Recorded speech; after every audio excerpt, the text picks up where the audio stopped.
fortune's fame, mirror vein, gone insane, but the memory remains. Hello everybody, and welcome to part 12 of the letter. Last we left off, well, nothing really happened.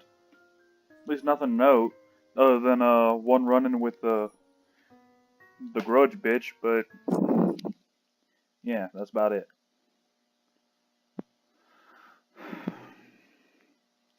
Zach has seen me at my lowest plenty of times. Why does all of it matter now?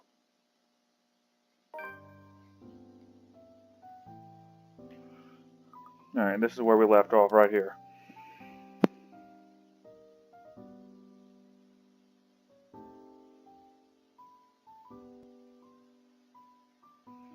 With the sub-story here.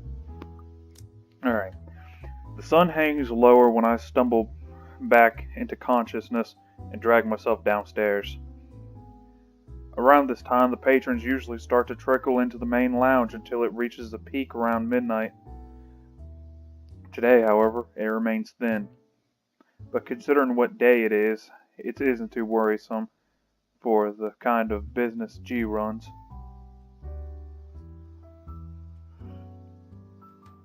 God damn, like not even a minute in, I'm already on it. He has always complained about the lack of a decent crowd on week start, although he doesn't really begrudge his customers for it. No one wants to start the week with a bad case of a hangover, after all, even him. Which makes the concerned look he gives me come off as a bit odd. With the kind of danger we're in, this swiftly puts me on edge, even before sleep completely fades from my mind. Something wrong, G?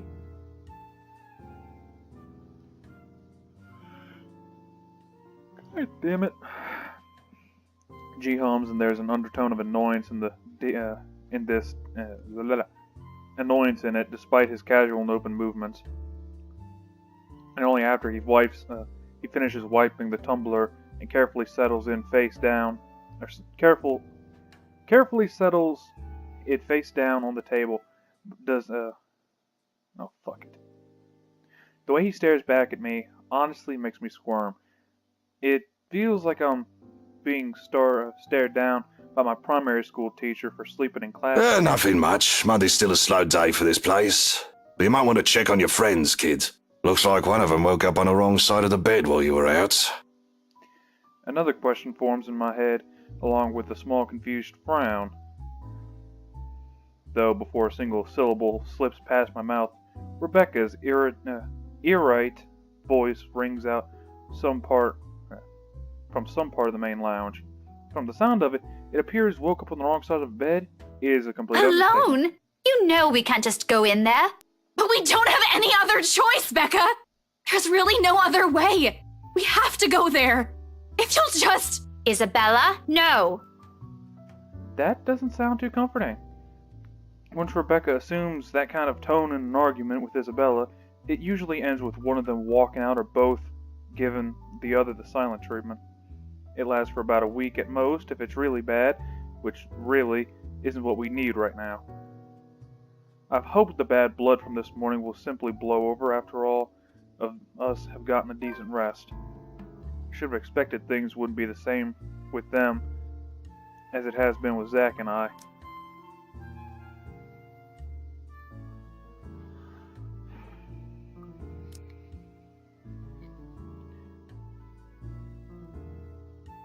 Turns out sleep isn't what some of us needed. Even G appears to understand it. In spite of his efforts to look as unconcerned as possible, there's a tense set in his shoulders. A nervous edge lingers in his eyes, as it occasionally flickers over to Rebecca and Isabella's voices are coming from. He doesn't want to deal with this, especially at the start of another busy week. Neither do I. Things have worked out well between them before, without Zach and I meddling. But the imploring gaze G directs at me leaves me with no other choice. It almost feels like he's guilting me into doing something about it. and I hate that it's You know working. how I run this pub, kid. No fist fights, no cat fights, only good booze, bad puns, and off-key singing. Go fix it before it blows up in your faces. I'd hate to throw two girls out of this place over a petty argument. It's probably not as petty if Rebecca's already shouting like that, but I give him a nod. Sorry nevertheless. about this, G. He hums something under his breath for an answer and waves me off, turning away and returning to the work without another word. Even with the lack of a sizable crowd, he likes to keep busy. We're the same in that regard. Can't remain still. Always have to stay moving, doing something, thinking, whatever helps the brain at work. I leave him to it shortly after. Rebecca's voice rings out once again, followed by Isabella's. But part of me wants to thank him for all the trouble he has taken for people he barely even knows. Once this is over, I should probably find some way. In the meantime, I have this immediate problem to fix. Gotta get to this before it turns into a shitstorm both of them will regret. And I know both of them will. For all of Isabella's complaints about Rebecca's bossy attitude, or how annoying Rebecca sometimes finds the other's childlike demeanor, it's a friendship they both cherish in their own way.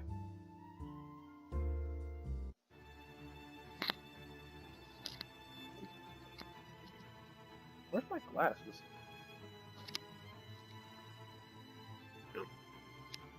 Thank you. Should help me read a little better. I don't know why, but my eyes are getting worse. Which is not good. Becca's already on her feet when I spot them in an almost deserted area of the pub. I wonder why it's deserted. It might be because of the screaming and hollering.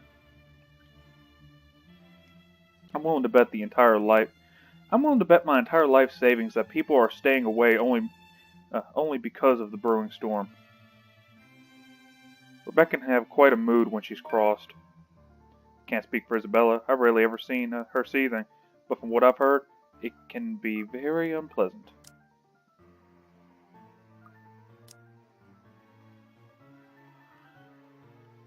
The way she's glaring up at the redhead from her seat, regardless of how much the other woman towers over her right now, already says everything. Empty plates have been left neatly piled in the corner of the table they occupy, a conversation that turned sour sometime after they ate lunch, after a late lunch then. Good thing they're already done and nothing left to be spilled. Because in the next moment, before I approach to intervene, Rebecca slams her palm on the table. He sends the silverware clinking sharply against the surface. Isabella flinches momentarily. We both do, though she shows no indication of surrendering in the face of Rebecca's temper. Everything escalates from You've there. already gotten us in enough trouble because of this let a ghost everything.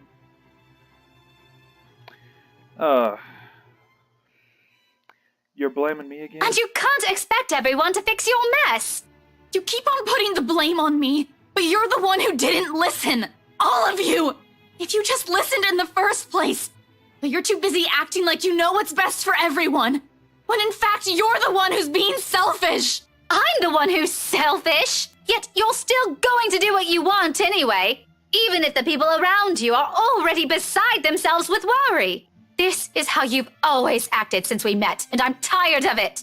Sometimes I wish you never even came here, because all you've given us is a headache.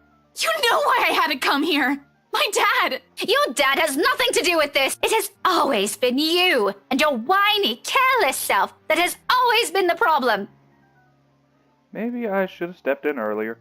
Maybe I should have said something the moment Rebecca had slammed the flat of her hand against the table, or the second I've entered the area.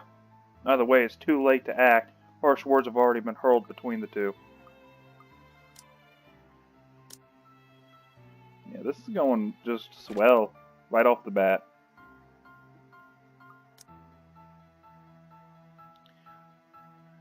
words more cutting than any blade, each and every one of it digging a wound too deep in the person they've been aimed at.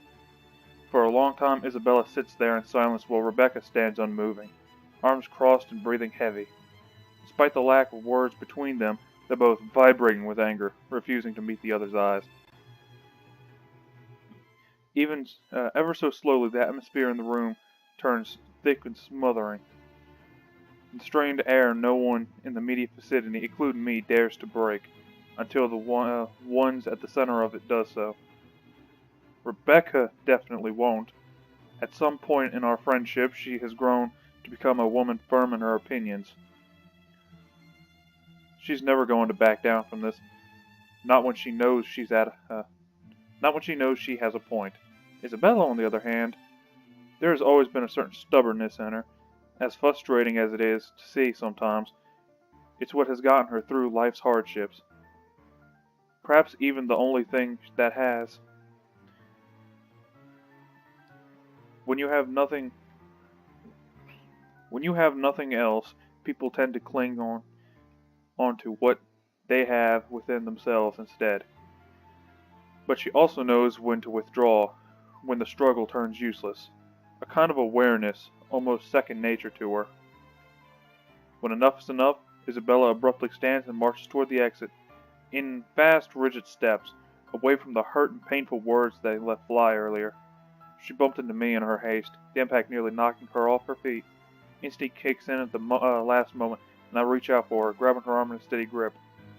Surprise flits across her face, an expression mirrored by Rebecca behind her. Neither of them have noticed me. However, that doesn't mean I won't have things to say about this. I'm fucking agree with Isabella, because this ain't her fault in the slightest. You okay? Till I kiss my ass, Rebecca.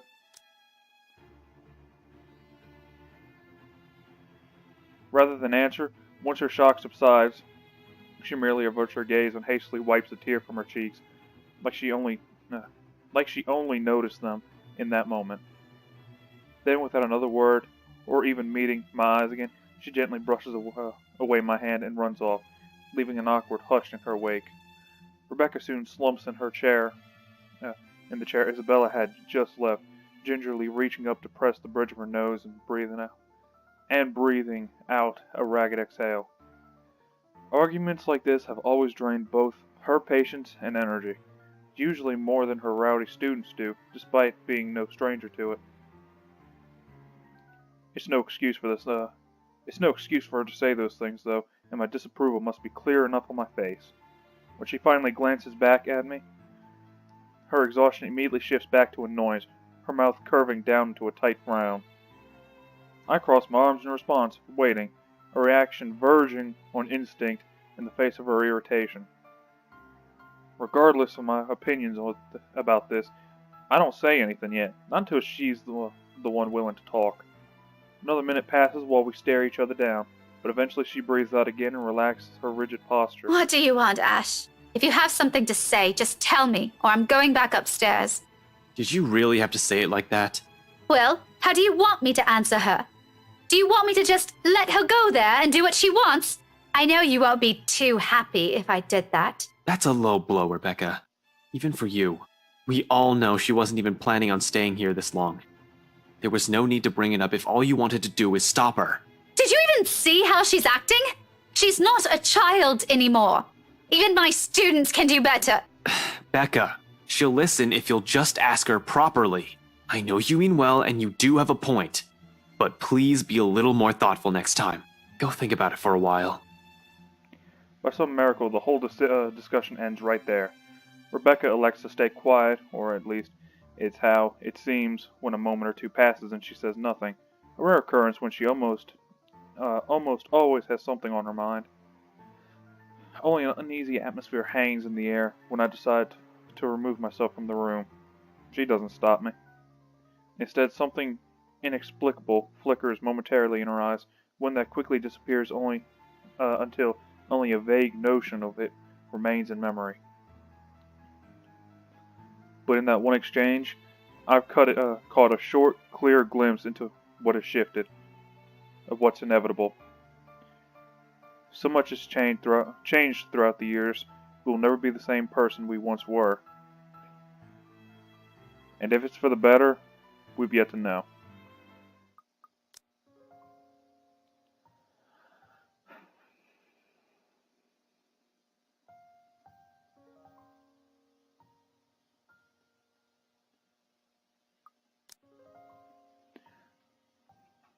A lull has descended on the main lounge once I return.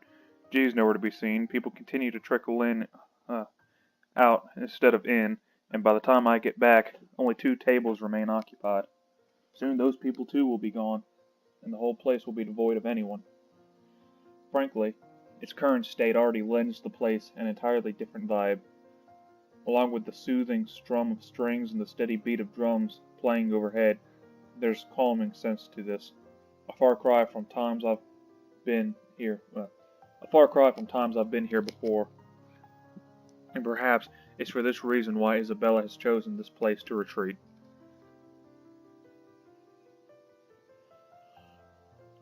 She sits quietly in the furthest corner of the room, in one of the tables set right beside the window. Goddamn English. G usually keeps the curtains closed around this hour, but a small portion of it has been pulled back, revealing a busy street outside. The late afternoon light spills right through it, outlining her small form and pooling on the table, or on the surface of the table, where both her arms rest. In her hands, she flips a piece of folded paper, turning it from one side to the other, without any response. The letter. A small frown creases her forehead while she stares at it, yet there's something oddly tranquil in this picture she has unknowingly painted. Something I can't bring myself to disturb, if only for a few seconds. It's one of those moments again. The rare ones. The ones where she's too still, too quiet, the complete opposite of her usual self. And it's these that often leave a mark. Not her cheery disposition or her lively attitude, but those short, brief seconds of wordless silence, when the softest sighs and the slightest movements sing louder. The smallest, minuscule things that tell you about the person and her strength before more than any words can express. It's these that carve a vivid memory, no matter how brief it lasts. She glares at me, annoyed, and just like that, all of it melts away. Gone is the stillness, replaced quickly by teasing and friendly jibes. Back again to what we're used to. That's easy, what's familiar, where every truth we hope to convey, regrettably goes unsaid between You're us. going to destroy an important piece of evidence if you keep doing that, Belle. But she's far from angry. A bit upset, maybe. Who wouldn't be? While I do agree with Rebecca, her words still hit below the belt.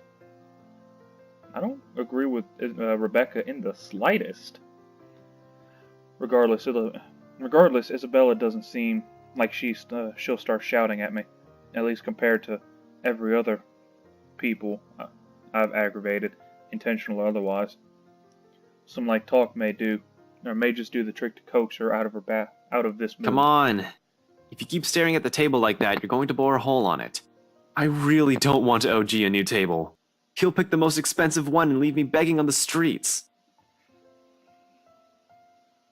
She levels a quick glance at me, her expression dry and impassive through the drain, enough to drain every color out of the room. As if I just told her a terrible joke and she's expecting there to be more of it. Really, now?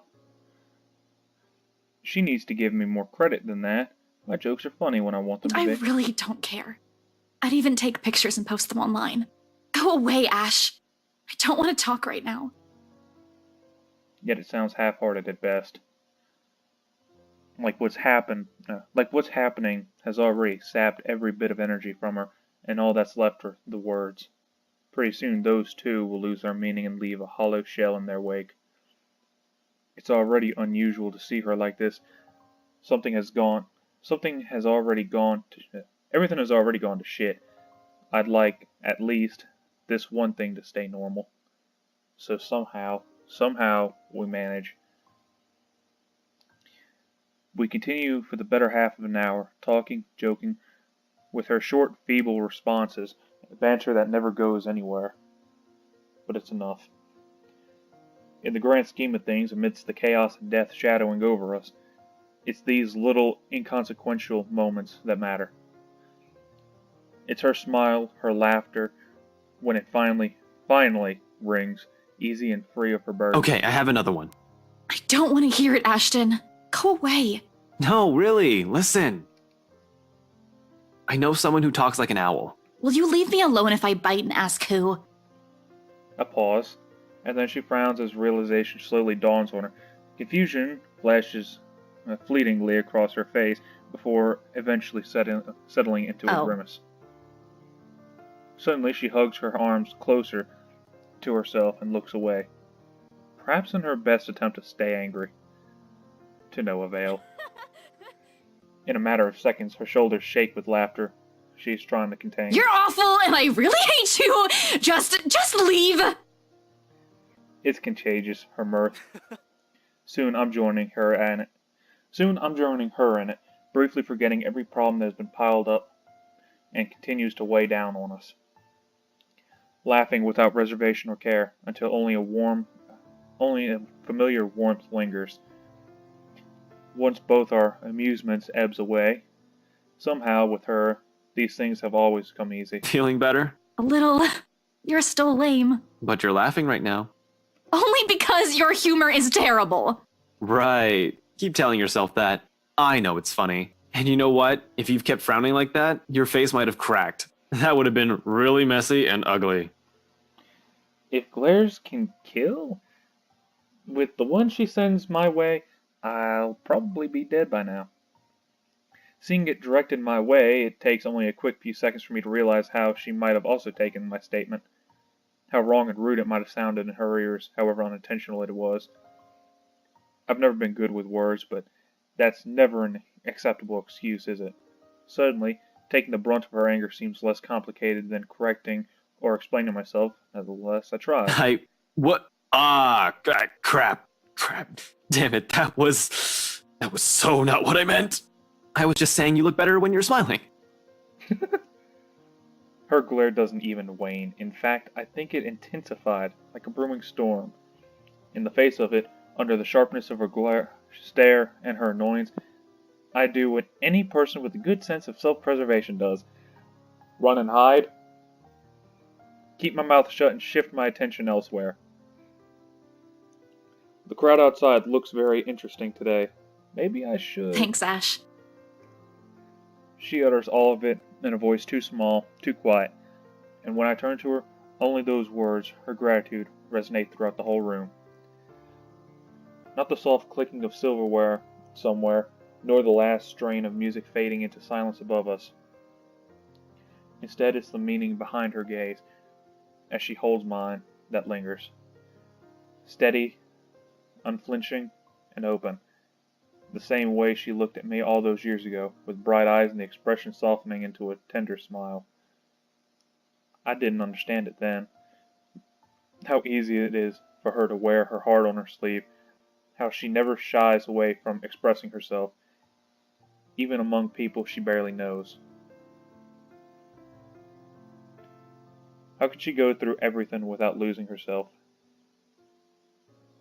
Now it's among the hundreds, the thousands that hang unspoken between us, trivial little things with worth still too big to put into words. Either because it's too early, or because there's never really a proper time. I still haven't made it anywhere past that. For now, though, this will do. Until the moment itself dawdles. Until reality pulls us back in, reminding us of the things we set aside in his Isabella, favor. about what happened with Rebecca earlier. I should probably apologize to Becca. I know she only means well. And I said some really bad things. The corners of her mouth quirk up, almost as if she's too ashamed of the things she Don't said. worry, she can be pretty stubborn, but she'll listen, especially to you. You think? You're one of the few people she likes. She won't stay angry for long. I can vouch for it. She has a point, though. Isabella freezes. In an instant, the pleasant air around us dissipates. She shifts her attention back to her hands again, both clenched so tightly that her knuckles visibly pale. I know, Ash. I just thought we'd find something in there. That if I go back, we'll get the answers we need. I found a letter there, so maybe, right? It's not that I don't agree with her. Hell, I've been considering the same thing. It's the only lead we have, after all. But Rebecca also has a point I will agree with. No matter how desperate I am, it's not going to be as simple as a walk in a park. Who knows what we might find in there. If she comes with me, I won't be able to guarantee her safety. She'll be in even greater danger. Hence, alone. Exactly as I told Zach.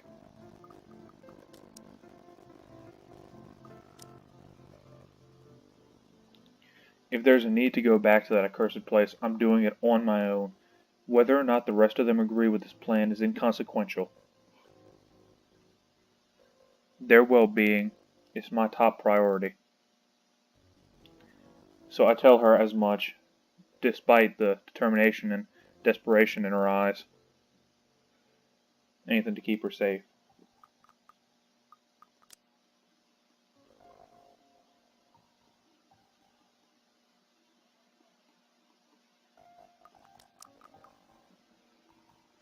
Forget it, though. You're not going back to that mansion. But Ash, what about... This is enough for debate. Do you really think they'll just let you in? Do you really think they'll give a damn if you walk in there carrying that stupid letter of all things? No, but there has to be something we can tell them. Ash, they were with me during the open house. They have to know. They're in as much trouble as we are. They're living in that place. That ghost woman came from there. Both her and the letter. Something's in that house, Ash. And whatever it hides might be the only thing that'll get us out of this mess. Alright, supposing you do find an answer there, what happens? Let's say that by some dumb luck, you got inside and found something.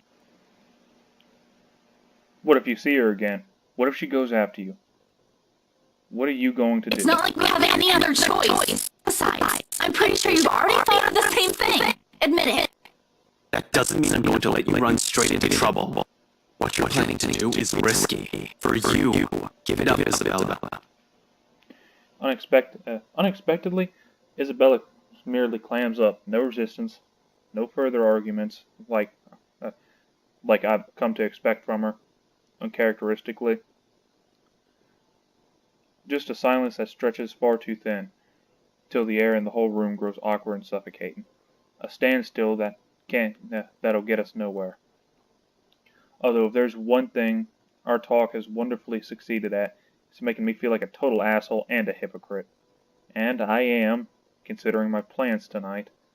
Sure, I can tell her, but what good would it do? I've already told Zach. One person is enough.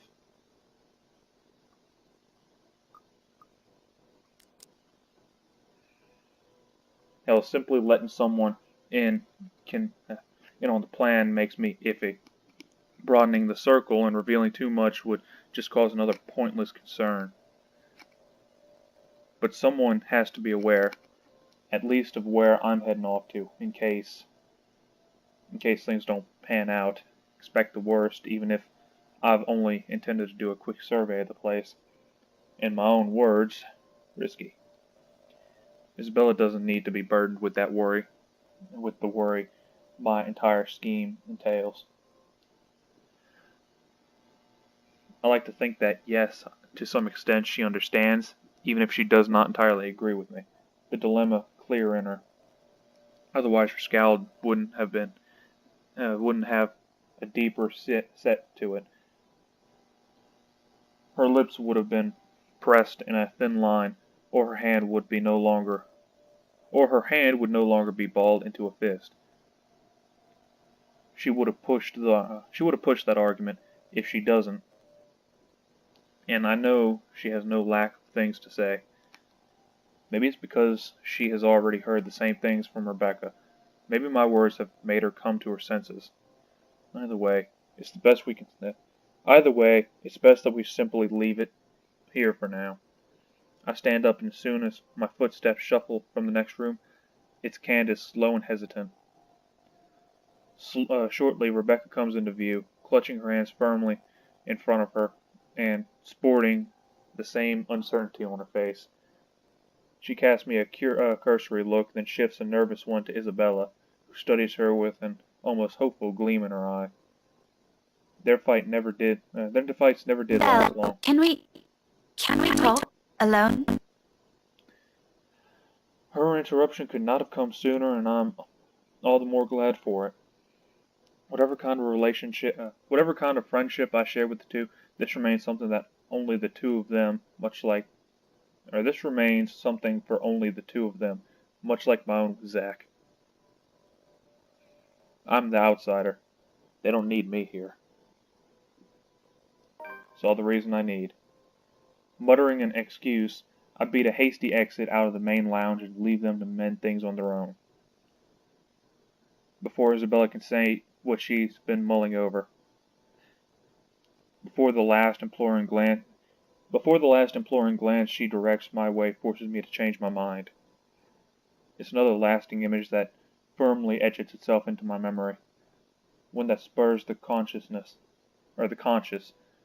amongst other things.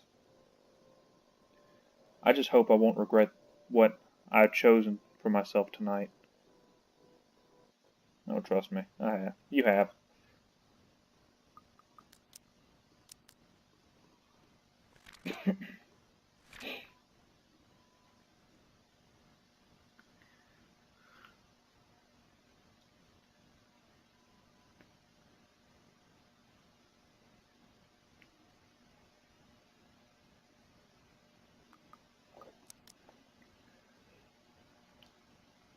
Galway Shaw's Monday night crowd, although small and barely occupies a quarter of the whole pub, provides ample enough cover for anyone who wishes to leave the place unnoticed. Just exactly what I need tonight, and the lively music and chatter slipping out mostly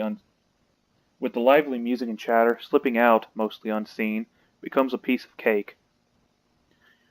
Without much trouble, soon enough I find myself standing outside under the chilly Luxborn night. A gust of wind picks up shortly after I step out, carrying a telltale smell of an impending rain. I'll give it about an hour or two before it starts.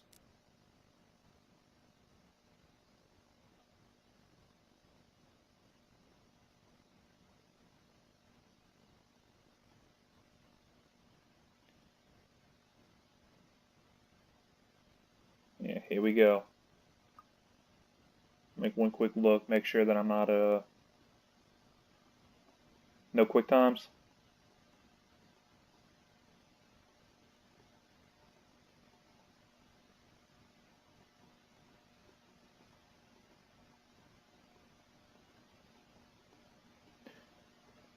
Honestly, I kind of was hoping that, Ash's story would be riddled with fucking quick time events. Just so I can, have more control over them. Like, have more say of the story, I mean, not that the QuickTime events do that, they just there to add another element of gameplay, but, would have been nice. Yeah, there's only that one QuickTime at the beginning.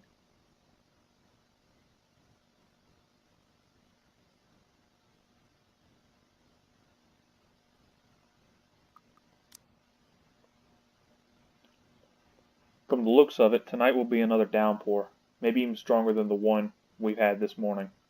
On instinct, I hunch further into my jacket. Hugging its thick material covers my body.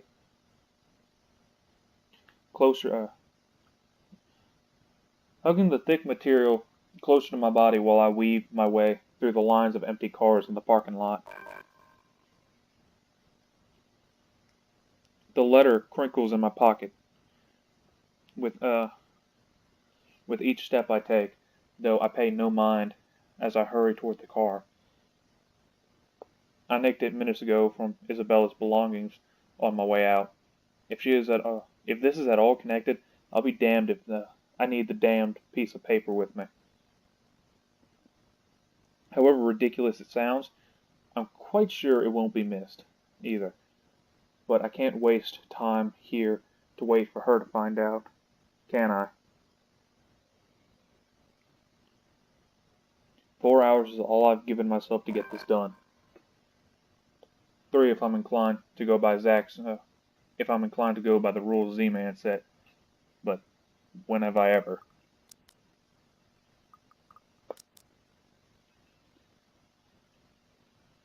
Regardless of how generous that is,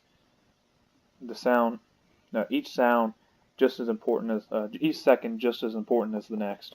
So I hurry, one footstep after the other, echoing as I make a beeline for my car. Oops. But with every plan, problems crop up at the last second. It's practically a universal rule, and it does, in the form of a lone figure standing next to my car. Rebecca turns just as I near, the corners of her mouth twitching up into a wry smile. She offers no greeting except the slight tilt of her head. Even as my pace slows and I look at her with all the unvoiced questions in my eyes, she remains wordless, merely throwing her head back and shifting her attention up at the starry night.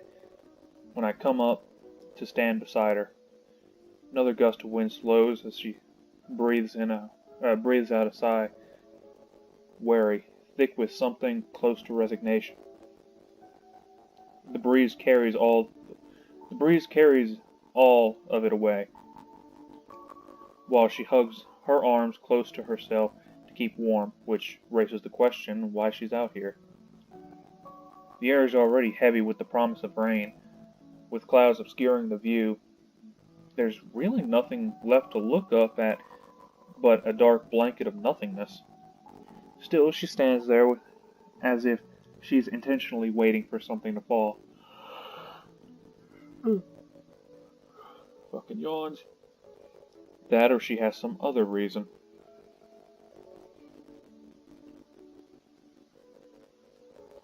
But before I can voice out a single word, express disapproval of any kind, she raises a halting hand at me, sharply cutting off the rest of my I'm questions. not here to stop you.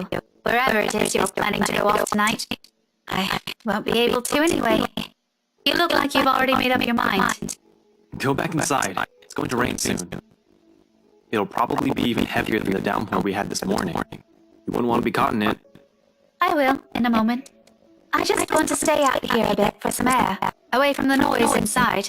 Everything's been so chaotic these days. This little break is nice. Even if it means standing in the middle of a parking lot, of all places. Getting out of this mess would definitely be better, but hey, you take what you can get, right? It'll be over soon. The confidence in my words surprises even me. How do I know? Why am I so sure? When in truth, what I'm about to do is a last-ditch effort. If this fails, if I don't find anything, we're back at square one. It's the last lead I have. After this, we have nothing else to go off of. Regardless, it seems to amuse her, and her laughter soon sounds above the murmur of the distant traffic and the light drafts sweeping around her. How I wish. I'll be content as long as she stops showing up in my mind whenever I close my eyes. I think that may take some time. The brain doesn't easily forget trauma. I can try, but you know, it also did a lot to us. Tell me about it. The back of my head's still smarting from my fall last night. Not that kind. I'm talking about us.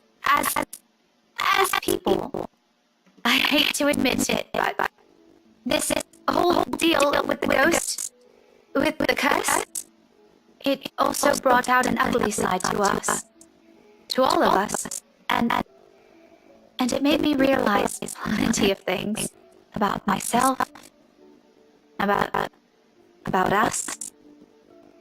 Rebecca trails off. Suddenly, a pensive expression spreads across her face. I've seen it countless of times before, and every time I see it on her, it's usually followed by a memory, a silly story, or even something embarrassing I said from childhood. Unlike me, who'll much rather forget, she remembers each of them so easily.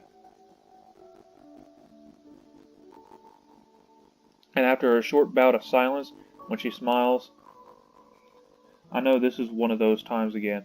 Do you remember that one time back in secondary? Which one? We did a lot of dumb things back then. Well, I did, but you get the point.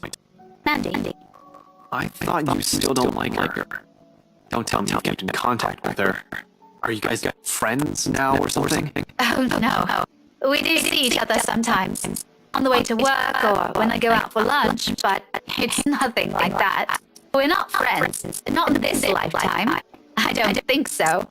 I don't think we'll ever get along, but if it wasn't for her, we wouldn't even be friends, yeah? You stood up for me that day. And from then on...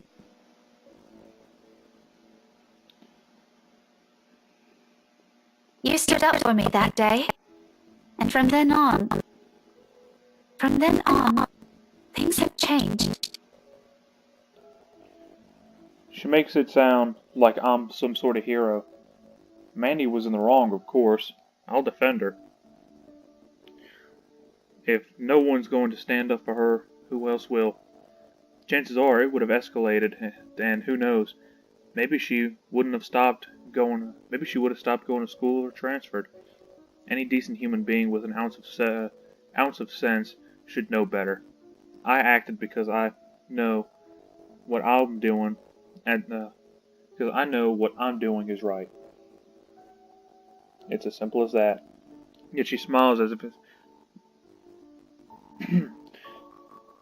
Yet she smiles as if it's worth more than that.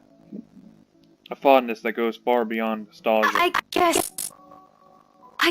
what I'm trying to get at is...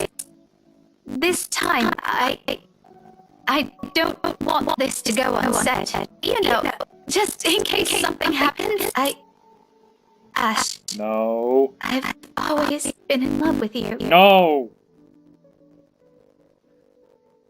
Ash and Isabella. Not Ash and Rebecca. No. And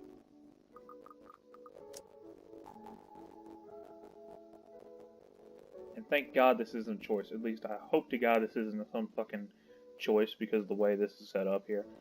If it is, I'm not going to have the heart to tell her no. She says it so plainly, holding my gaze in it, and in a voice too frank, that her admission stuns me into silence. Like the wind has suddenly been knocked out of me in one fell swoop. No words will form, not even a single coherent thought, as the meaning of her words bears down on me. Nevertheless, she continues, desperate to express everything she has kept to herself all these years. This is what the fondness is. Why, for her, it weighs heavier than any feelings of nostalgia can carry. That time in secondary, since I made a promise to never leave, I've always truly loved you.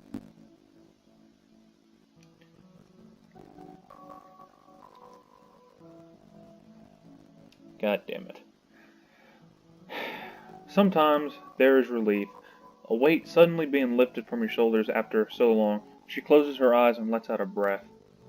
When she looks back at me, though, there's nothing but hope in them. Eyes that are searching for an answer. Facing the sincerity behind her words, I find myself grasping, scrambling for the words.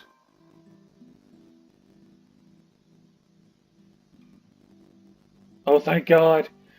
Oh, thank God. Ow. I like fucking leaned back and hit my head up against the headboard.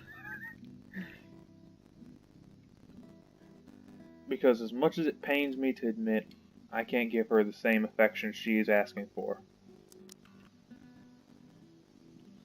I feel so horrible now. This is gonna go fucking horribly wrong. We might have spent too many years alongside each other, and we practically grew up together. But that never automatically means I'll ever hold her feelings. But that never automatically means I'll never hold for her feelings that goes beyond the boundaries of friendship. I do appreciate her presence in my life. I'm more than glad that she stuck with me, even through the toughest moments, even when she finds me difficult or aggravating. However, it's really all there is to it. She's a close, important friend to me, but nothing more. Rebecca, I draw on a breath, ragged and unsure, uncertain how and which words to put together, so it will hurt her less, so the wounds they might leave won't be as deep or scar. In the end, I can only utter I'm really sorry, Rebecca. I'm glad, I'm happy you feel that way, but I can't. I can't. There's already someone that I'm in love with.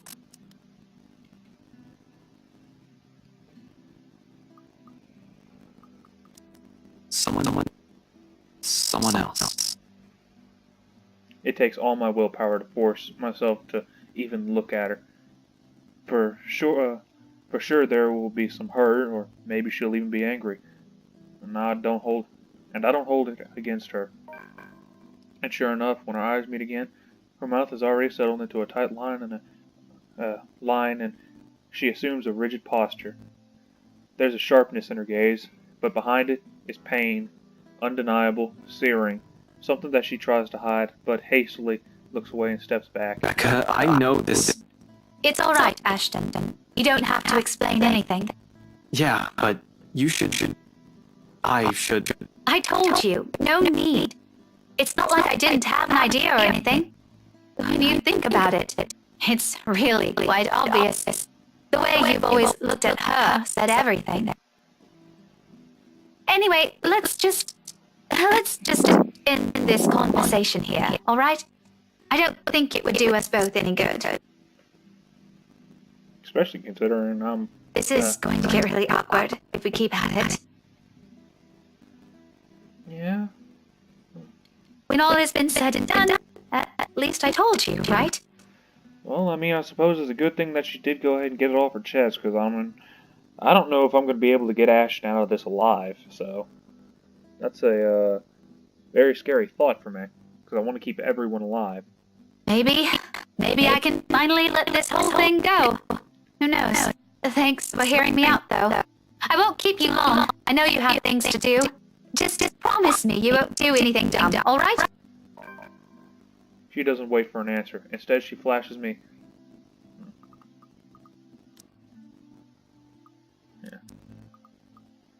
Yeah.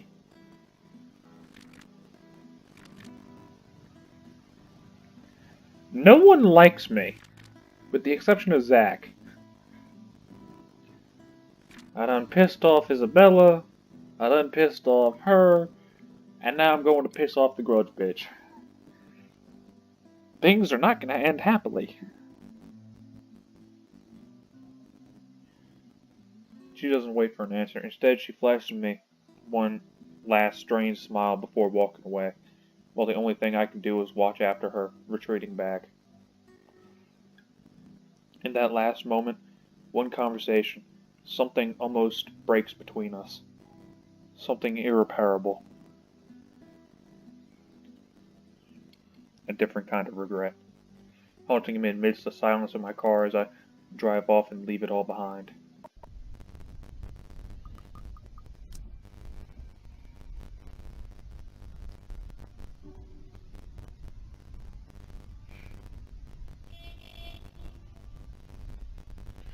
Yeah, here we go.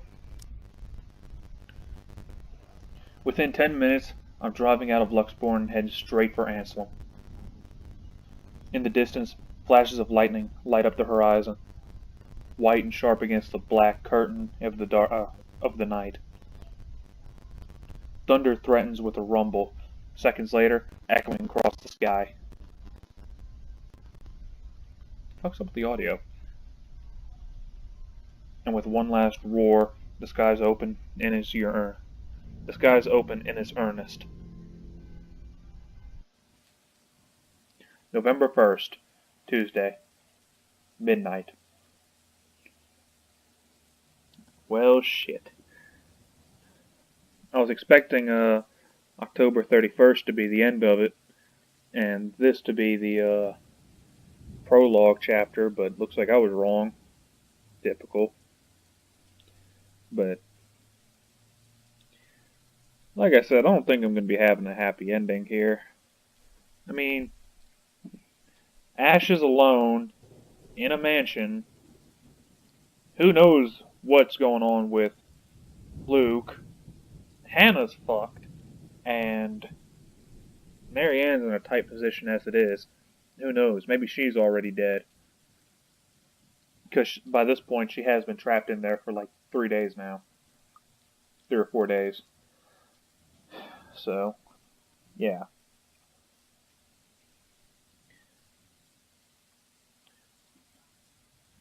The rain falls in fast, steady sheets, creating shallow puddles in the dirt path, drenching everything the eye can reach. Despite having grown up in this city, I still despise the rain. Living here doesn't mean I like to have to like it. Lucky me, I've reached the mansion before the downpour started torrential. The long slog through Anselm village to boot has already been made difficult by the light drizzling and biting winds. The long slog from Anselm village by foot has already made difficult by light drizzle and biting winds buffeting against my body every few seconds. In the time I found cover under the trees lining the vicinity of the mansion, my shoulders are already drenched. My hair is also sticking against my skin and out in every possible direction. Thankfully, the letter, taser, and gun I brought with me has remained relatively dry. That's the most important thing. You know, you can still use a wet taser or a wet gun, you know. Well, probably not a taser, but you can still use a wet gun. Like, the gun will be fine. However, those are the least of my problems right now. Sometime after the housewarming party, Scumbag, right, has suddenly grown a brain and tightened the security around the mansion. A guard is now stationed in every possible point of entry. The main entryway, the back door leading to the kitchen. Hell, it's almost a miracle no one has spotted me once I entered the property, although that's probably because I've kept close to the forest. While I can always create a clever way in for myself, under this deluge, it'll be difficult to do so without making much noise or leaving tracks. I don't really have the luxury either, do I? Considering how off this place feels once I stepped into the property and the mansion came into the view, every light is off, even with the security personnel on patrol outside. The house itself feels empty, eerie, too quiet. Normally, I'll pass it off as some kind of power outage because of the storm. It's not a far-off conclusion when the place is almost in the middle of nowhere. However, something just feels wrong. Something happened here. Or about to. It's the sole reason why I haven't done anything yet. Simply observing, watching, listening for anything. I might be pressed for time, but I'm not a careless idiot. Although I need a way in, desperately so, moving without thinking will only endanger me.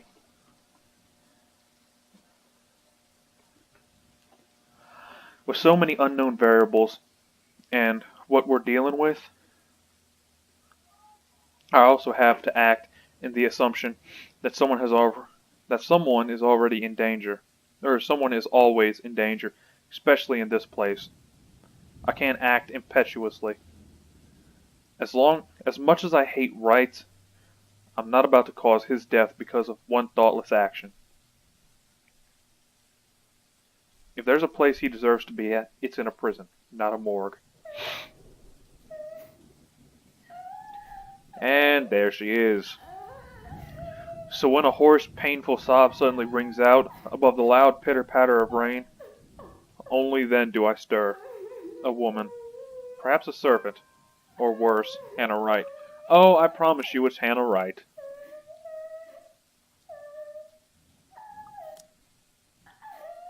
It's coming from the forest? Just right up ahead, in fact. Not far from the house. Regardless, I give the place a quick, wary glance before following the noise, carefully keeping to the shadows, one cautious step after another. Louder and louder it goes as I near. Then it abruptly turns into a loud, desperate, anguished cry. I break into a run. One nervous hand ready on my gun holstered on my hip, and the other raised to balance as I scurry across the dense understory.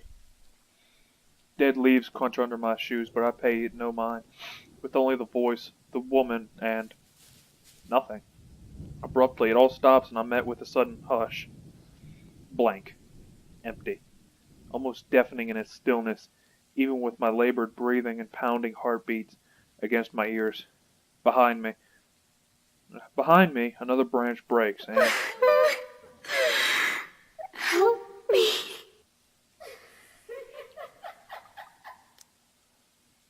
Here we go. I don't know which way this is going to take, but either way, shit's going down. Dread surges within me while I spin around to take a hard step back, ignoring the chilly pinpricks crawling at the back of my neck.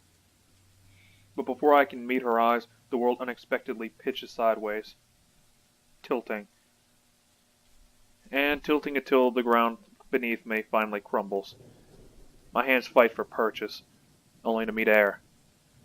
By then, it's too late. My foot slips further, and the rest of my body follows. Dark spots blur my vision. Dark spots blur the edges of my vision. Black tendrils twist and coil around my limbs. Soft footfalls echoes from the far distance, scurrying, scampering, moving in an odd rhythm with a sharp, piercing note of her laughter. But more than that are the voices, lacing venom inside every crevice in my head. Murmurs that jeer, scoff, and deride. Over.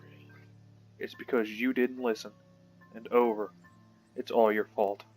And over again. Why won't you believe me? A reminder of what I failed to do, and of who I failed. What I'm trying to desperately fix.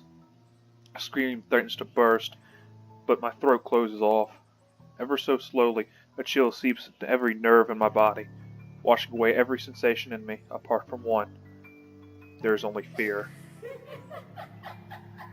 Once again, her laughter echoes, a sound both bitter and unforgiving. It's the last thing I hear before she reaches for me. The ground trembles. The world slows to a stop. Oh, I'm here. About to find out what happened to Marianne because she just realized how short this fucking storyline was. How short was Isabella's? Just a short? Hannah's just a short? Zach's was long. Rebecca's was long. Hers was short. And Ash's is fucking long as balls. Half darkness greets me when my eyes finally snap open. A soft patter of dripping water somewhere spurs my consciousness further. After a few short moments, I remained still, blinking away the dizziness, allowing my vision to adjust to the lack of light, and my breathing to even out first, before pushing myself up on one arm and attempting to stand. Turning alone was a struggle in its own. An inch of movement sends a stab of sharp pain to my right, up my arms and my back, giving me another pause. Shit! I hope I didn't break anything. Fuck. There doesn't seem to be any injury or major fracture, although the whole of my back does feel sore and raw.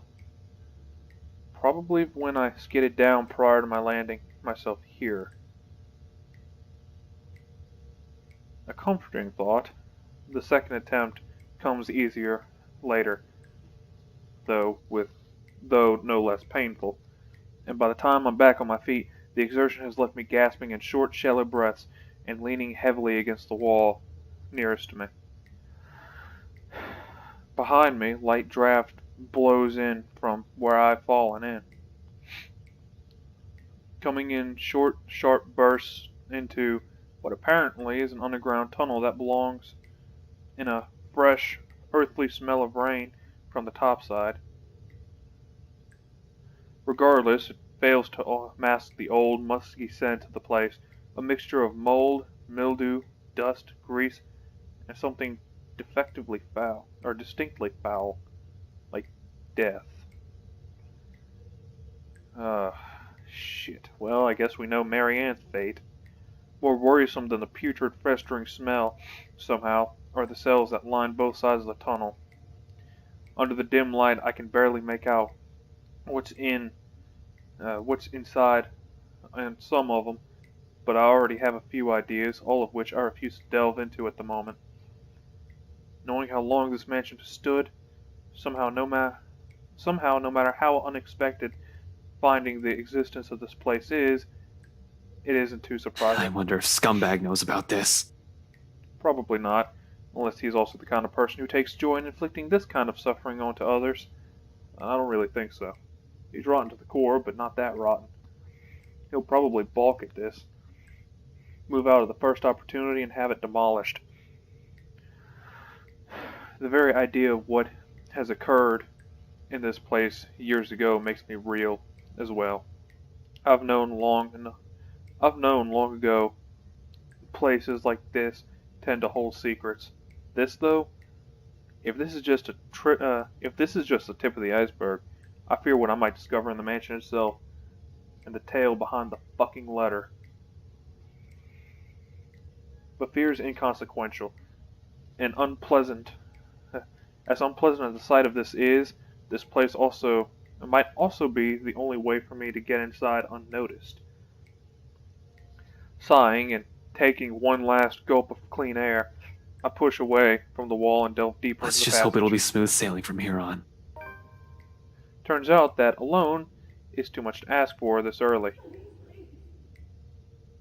Yep, there's Marianne.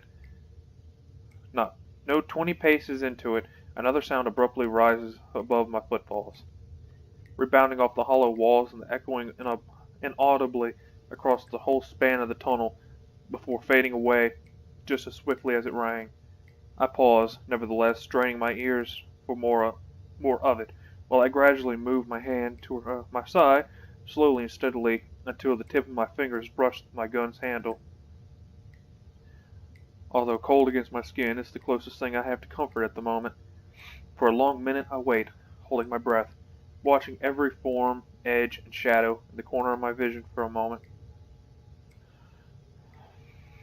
After a heartbeat and nothing, I allow the tension to ease out of me in the form of a long, slow exhale that reverberates through the whole passage. Who's there? Perhaps it's because of what had happened earlier and how I ended up here, or maybe it's because of my training, but in spite of the panic and fear in that voice, I don't immediately answer.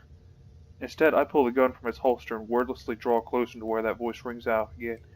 Afraid, frantic, weak? I'm asking you a question. Who's there? It's only after I've released the safety do I answer, while continuing my approach in a careful, steady pace. I think I should be the one asking you that. Who are you? Show yourself! I can't! I'm stuck in here! Well, a ghost will definitely not be saying that, or have a conversation like this, or be stuck anywhere. And as if to prove a point, she extends a hand from one of the cells and waves.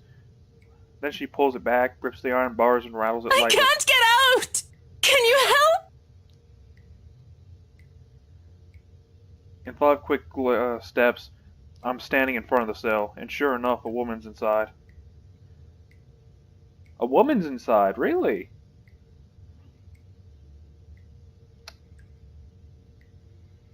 Hi, woman, how you doing? I'm sure you can tell that that's a woman just by looking at the skull. I mean, never mind the fact that the skull is talking, but yeah, it's a woman nonetheless. I'm being sarcastic ass. It's why? Would they? Is it really too hard to have just like put a fucking Marianne, like draw a thing for Marianne being in there? Slumped on the floor, holding the bars and shaking, with shaking hands, clinging to it, as if the only thing keeping her upright. And not just anyone. You? McLaughlin? The same one I met at G's 5 days ago. Smashed drunk and battling her frustrations about her employer.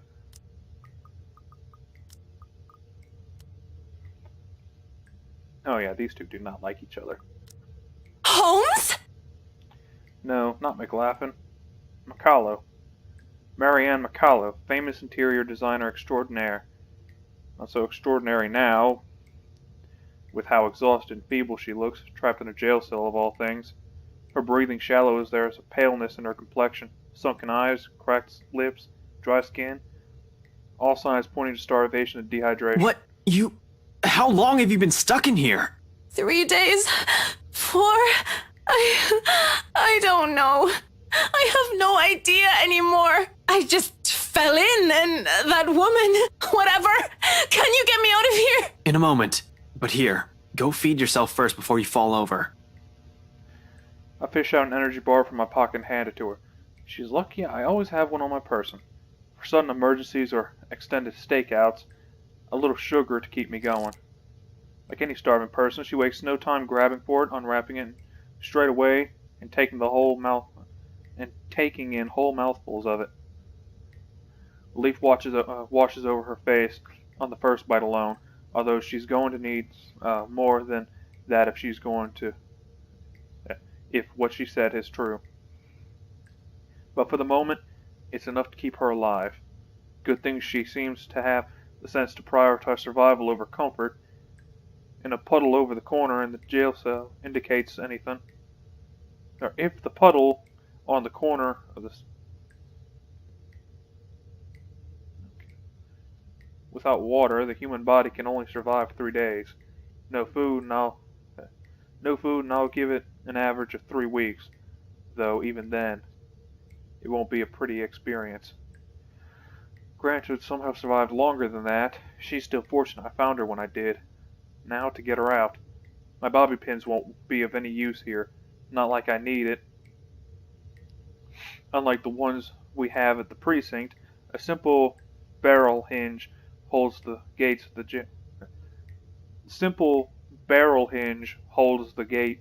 to this cell together. Without any special tool, I'll be able to lift the door and free her. However, with how heavy it seems, I'll need a lever of some sort of help. What are you looking for? Some wood, a 2x4, I guess, a plank or a pipe, anything I can use as a lever. Wait here. The hallway yields nothing but dust, dirt, and a few rusted chains scattered about. While I may find something in one of the open cells, I'm reluctant to check or even step in. We can't have another person trapped in here. However, Macallo ended up inside. Well, there's no... My head snaps back to her. Yeah, I'm pretty sure that would do. Macallo extricates a wooden... What is that for, anyway? That's way too small for human arms. Mikalo extricates a wooden board from under the mass of hay and twine near her. Without prompting, she slips it through the little space there is in between the bars. It's short, it appears thick and sturdy enough for an extended purpose. Upon closer Good enough. inspection, I hope, I get to work at once, anchoring the other end of the plank at the base. Hang on.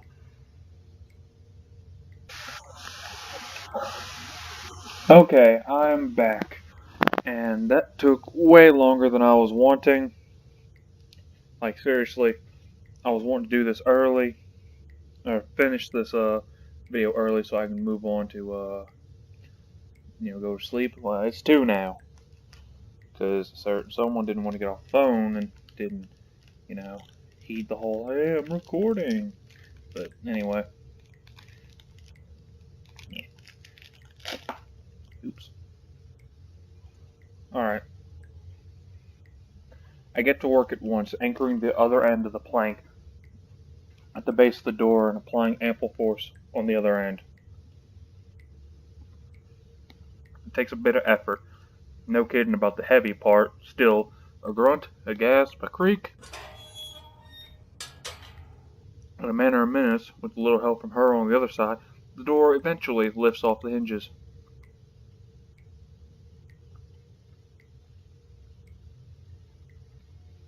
It falls on the ground with a loud, ugly, metallic thud, and the sound of it puts elation on Mikalo's face. I would imagine so. She doesn't even ask for help. As soon as she can, she hastily crawls out of the prison she has accidentally found herself in. More than happy to get out of it, despite lacking the strength to stand firmly on her feet. Thank you. Thank you so much. I got an achievement. Prison break. After the second day, I was so sure I was going to die in there. If you didn't show up, I don't even want to think about it. How did you even end up here? For a second, she appears hesitant, looking away and fumbling awkwardly with her fingers. I was looking for something. Someone. A contemplative expression flickers in her eyes, something that's awful close to wistful, like when a person remembers a memory she's fond of. It doesn't last long, though. It doesn't last too long, but it still leaves me with the impression that I've suddenly walked into something private, something deeply personal for her. I'd rather not ask. So this whole tunnel, at the end of it, it leads right inside the mansion? The wine cellar. Right into the kitchen. There's a door of some sorts. I don't know. I think I pulled or pressed something somewhere. I was in a hurry, and I'm not sure if it'll open from this side. Hell, this place wasn't even in the floor plans! What do you mean? Does that really matter now? We have to get out of here! People died in this place! Kids! Oh God! Kids! I could have shown you, but that thing won't turn back on anymore. It's like it only waited for me to see it before shutting down or something. How long has that thing even been in there? But those poor kids. All because of that thing. Wait, hold on. What are you talking about right now? The bloody letter! Ever since I've read that thing, since that day at the open house, she won't leave me. But it should be fine now, right? I broke it. I broke all of it. She shouldn't be able to do anything now. Mikala, one at a time. Yeah, I'm with Ash. What? It's all that fucking paper's fault! Oh God. Oh God. Dear Lord in St. Adelaide, bless those poor souls. We're not safe here. We need to leave. If we stay here any longer... Mikalo! Abruptly, she stops, looks back at me with a wild, panic-stricken eyes. I've seen enough of it so many times the past few days, from my own friends even. To know she has seen things, the kind that'll easily make any person go mad. And perhaps we slowly are. The longer this takes, the faster our descent into it becomes. I can't even tell which one's worse, death or this. Seems like no matter what we end up with, there'll be something horrible waiting for us. I need to hurry. Listen, I need to get inside this place, and you're more familiar with its layout. If you can help me. What the fuck is up with the audio? What? No! Why would I go back? Are you sure you haven't gotten raving mad yet? Okay, I just have to make sure. An exit's right here. And this business with the letter has to end at some point. Look, I know you're not very fond of Luke Wright. Damn right I'm not.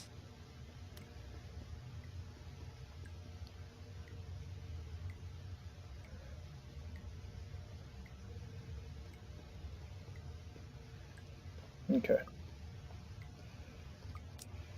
He can just go. But are you really sure you want to leave him like this? And what about his wife?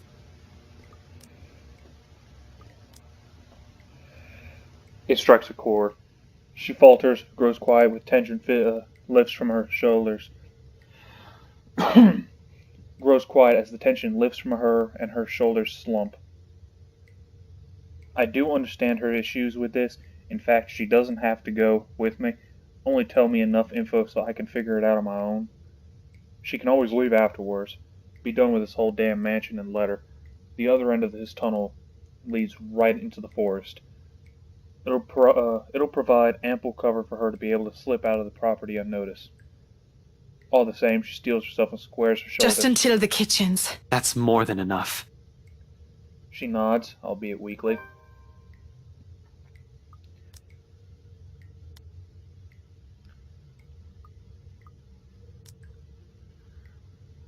Then, without another word, she gestures for me to follow, leading me further into the passage. Occasionally she'll stop, find a purchase on the wall, and catch her breath. But throughout the short walk, she asks for neither a break nor assistance. I suppose that's something we have in common. Eventually, I get to a dead end. We get to the dead end. Or a dead end, goddamn.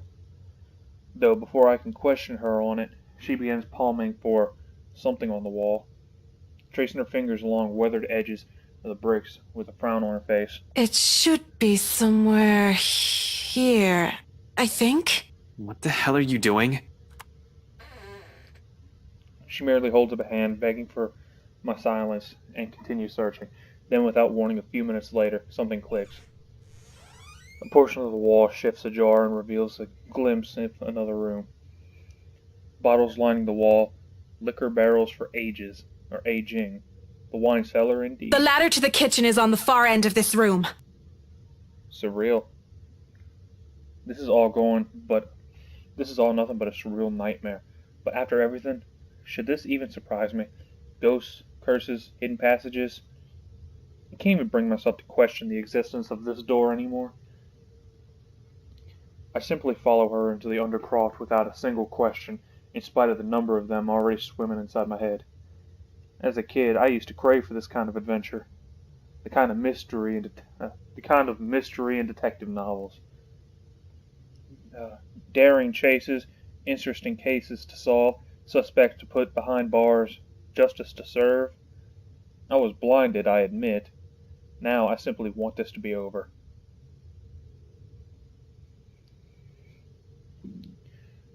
We leave the door open in case there's need.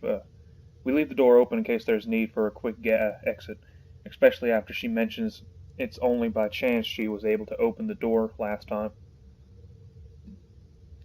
We can't waste time finding the switch again on the occasion that something goes horribly wrong. There's bound to be, with me feeling this high-strung intense. I'm not even sure why I thought it'll be a good idea to enlist Mikalo's help. Though she has been quite helpful so far, I can't shake off the horrible feeling something's going to happen if she stays with me. On the contrary, I think something's going to happen if she goes off on her own. Even if I'm her safest bet, if she wants to get out of this place alive. You really believe that, don't you? Did you say something? Mikalo pauses mid-step, turning to me confused. I didn't. You sure? I just heard... Don't you think I'll be the first person who'll know? Look, the ladder leading to the kitchen's up ahead. You might want to hurry. I just want to be done with this place. See? You dragged another one. This time, I'm sure. There's really a voice. Well, voices. Despite the looks of protest Mikhaila shoots me, I find myself stopping to look for it, searching the immediate surroundings for a familiar form of the woman. I don't even have to venture too far from where I'm standing. Just an arm's length away from me, mirror shards litter the floor. And right on the biggest fragments, they speak.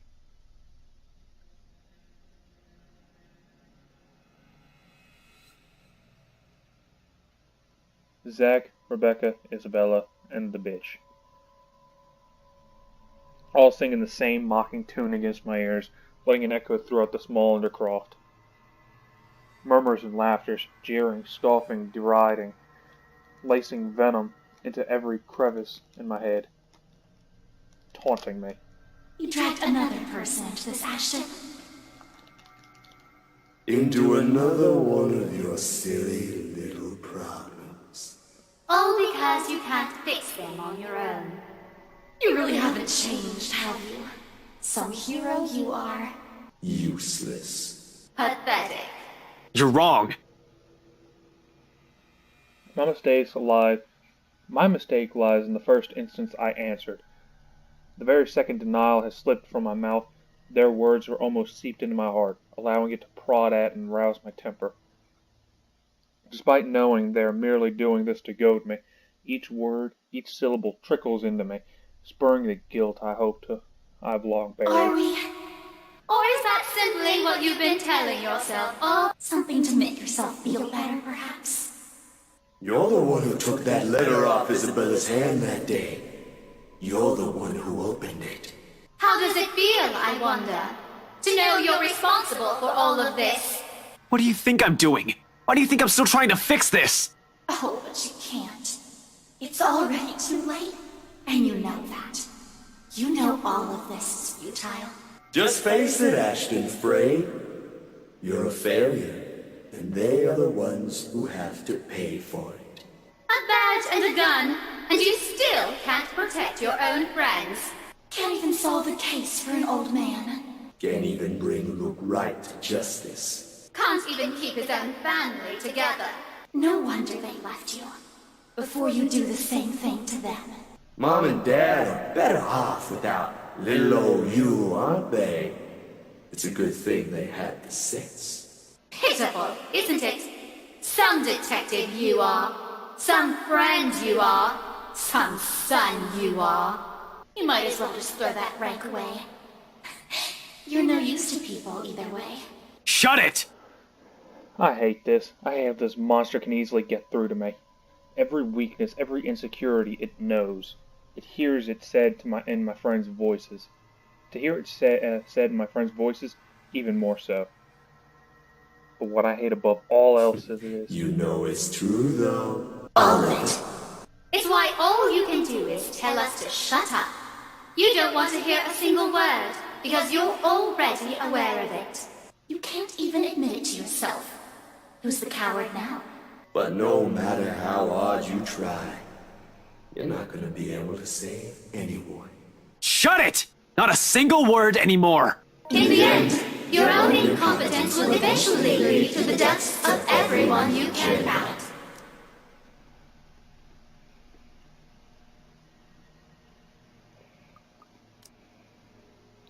It laughs, sharp and piercing. At its sound, something in me snaps, rage hastily unfurling, red filling my vision, and the next thing I know, I'm raising my hand and something grabs at my wrist, following by a buzz as another voice breaks through the haze. Don't listen to it! The fog from my mind lifts.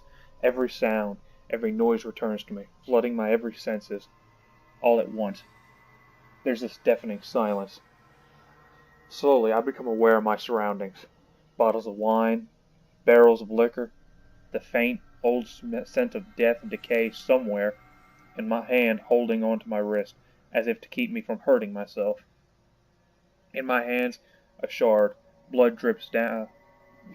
Blood drips from wherein has cut my palm, trailing down my wrist until it disappeared behind my sleeve. Not too deep, negligible even. There is a pain, however, a different kind, an ache somewhere else that stems not from the wound, but where every single word has hit.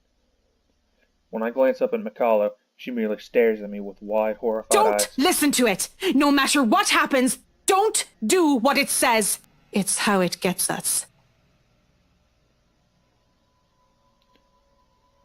My grip on the shard falters, but only after I nod and drop it entirely does she release her grip. Afterwards, she simply steps back and looks away, hugging her arms closer to herself. She breathes a sigh, heavy. Perhaps weighted by her own guilt, what this monster might have used against her. Come on, we're getting close. She walks off without another comment, but there's worry in her as she gives the fragments one last glimpse. On the ground they lie lifeless now. No more voices, no more insult, and even as I walk away, one whispered taunt continues to ring in my ears. It's useless acting afraid. You aren't going to die. Well, thank you for the foreshadowing, bitch, but I don't think that's gonna happen. And you are going to die alone. Bitch, please. A fear. One that has been kept in the darkness. One that has been kept in the darkest part of my heart. One that a small part of me wishes for.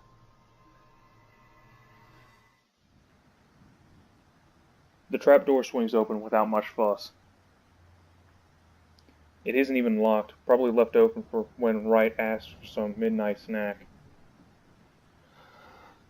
I make sure the coast is clear, of course, before I pull myself and help Mikalo up. The butler of theirs is nowhere to be seen. Probably sleeping, attending to his master, or doing some extra late-night work before turning in for the night. Meanwhile, Wright won't touch anything or to do with menial chores, not even when the 10-foot pole, or not even with a 10-foot pole. It's next to impossible for him to linger here. No servants, no anyone. And just as easy as that, we're in. Gently I close the hatch. If things go well, the same path will be our way out. If our luck doesn't hold, oh, that's not an option now, is it? I have people waiting for me.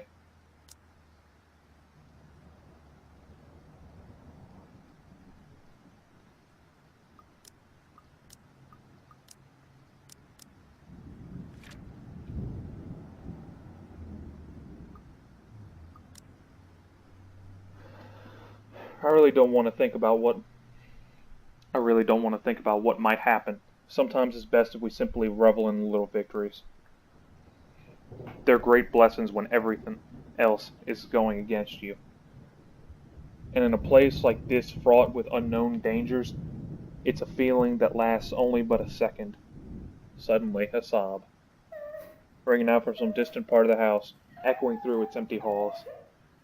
Beside me, slumped on the ground, pale and breathing heavy, Mikalo instantly tenses. Her eyes go wide as she grips the side of the counter with a force that might be enough to crack it, if only she had the strength. As it is, she can barely stand. She hasn't fully recovered. Makes sense for the 3 or more days without proper food or water. And it's this weakness that puts the fear in her eyes. She's aware. If something happens, if there's a need to run, she won't be able to. She's a liability at this point. Holmes, I really don't think going any further is a good idea. Look at this place. Everything seems fine. Nothing's off. maybe we should just go? I really don't like the sound of that.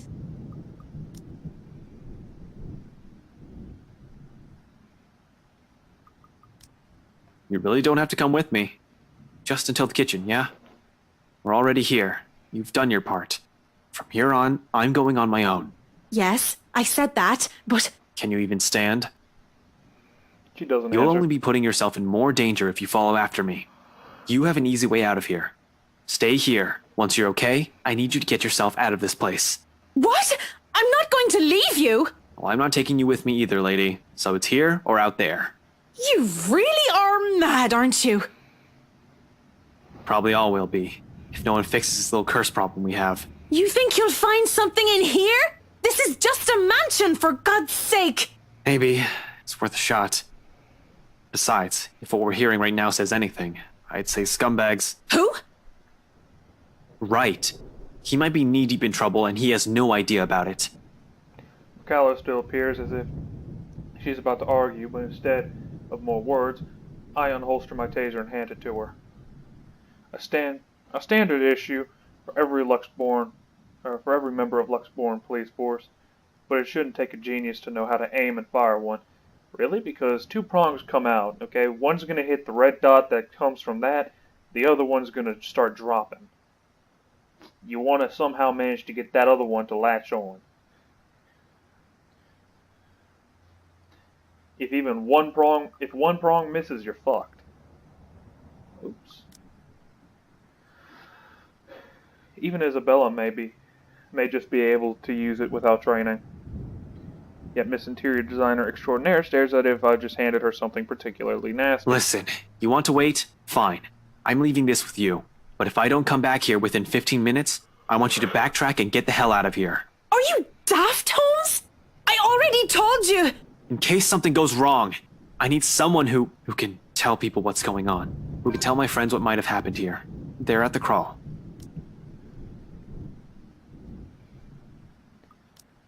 You know the place, right? I trail off, letting the meaning of my words hang in the air. I want to be optimistic about this, really. However, I'm going against something almost everyone can't quite understand. I'm just being realistic with my chances. Mikala seems to understand this as well, after what I've said. Any sign of protest has already died on her tongue, and she simply looks at the taser quietly. After a moment, she just nods.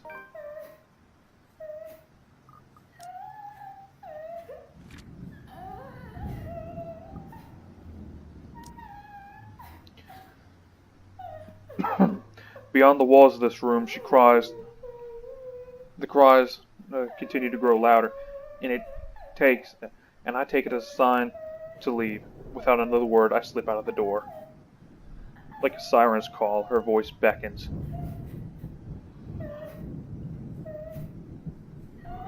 Finding out who that is seems a good place to start as any. I keep to the shadows for the most part. Not that there's any need to, the entire place just feels empty. Odd, when a house this big odd when a place this big should have a large staff. You'd think there'll be one or two roaming about for some late night chores, or everyone seeking out whoever's creating this ruckus. There's none, however. Shouldn't they have security posted inside as well? Unless their security means the butler, though I'd have scumbags that sloppy. He loves his life more than anything. Probably more than his own wife. And the things he's done, he's bound to make more than an enemy or two. He's also the kind who will do anything to keep himself safe and alive. I wonder what he'll say when he finds out that there's something not human living with him in his own house. Potential dangers aside, being on my own grants me a greater degree of mobility, which I'm more comfortable with. Sure, I could have enlisted Mikala's help, and then you'd killed her. That would have been a death sentence for her, because, like you said, she can't move. Or at least she can't move effectively.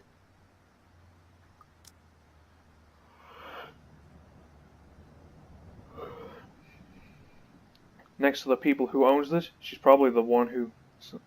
Next to the people who owns this, she's probably the one who's most familiar with the mansion. But the cons of bringing her outweighs the pros. She's better off somewhere. She's better off somewhere a quick exit's in sight. With no tag along, I only have to worry about myself. Watch my back. Selfish, I know. Unnecessary. In the same manner this whole plan is, no matter how idiotic going into this is. Besides, I don't really need a guide when the house's layout is fairly simple, almost mirrored, with only a few modifications in their room. Although I've only been here once, I think I already have a good grasp of the place's ins and outs. As long as you can tell which is east and west, it shouldn't be too hard to find my way around. After the dining room, the main foyer should be the next thing that greets me, where the woman's cries are leading me. Honestly, after what happened outside, I'm not even sure if I should be trusting what I'm hearing. You shouldn't be. And he should be ready to shoot Hannah. That's actually kind of a fucked up thing to say, but grudge bitch and all.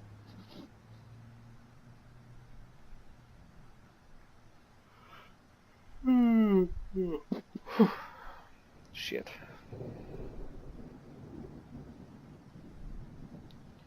But with the whole house somehow seemingly devoid of any of its inhabitants, I'm inclined to look into this.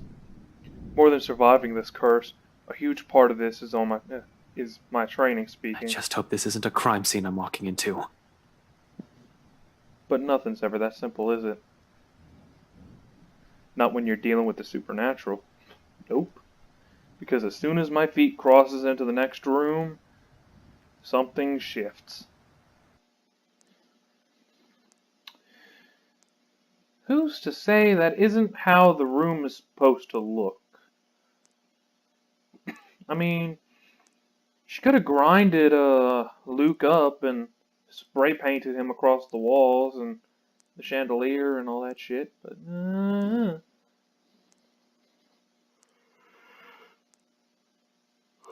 in a flash, nearly without fanfare. It happens in the blink of an eye. I almost miss it. One moment, there's red, and the next, I'm standing alone in the foyer.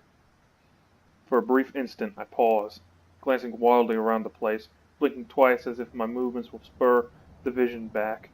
Yet, nothing. No blood dripping on the walls, no trail down the stairs or pooled on the floor, no eyes watching my every movement. Only the same cries, gradually growing in intensity the longer I dally, along with a voice. Mother, Desperate, where are you, Mother? pleading. Mother, please. I don't want to be alone. Coming from the same direction I've heard the cries from. Upstairs.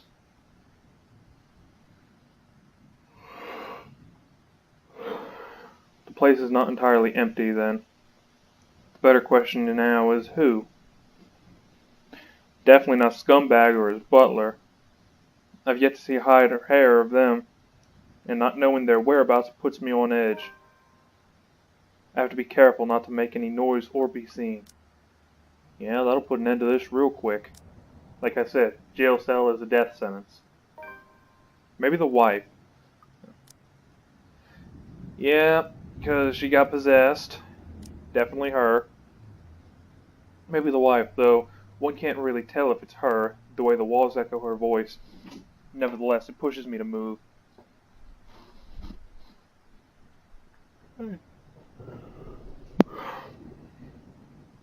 Taking almost 2 steps at a time, despite the sickening feeling that that something's lurking behind me, every great shadow, every small corner I pass, as if the house has several eyes watching my every movement, as if something alive dwells behind the walls itself.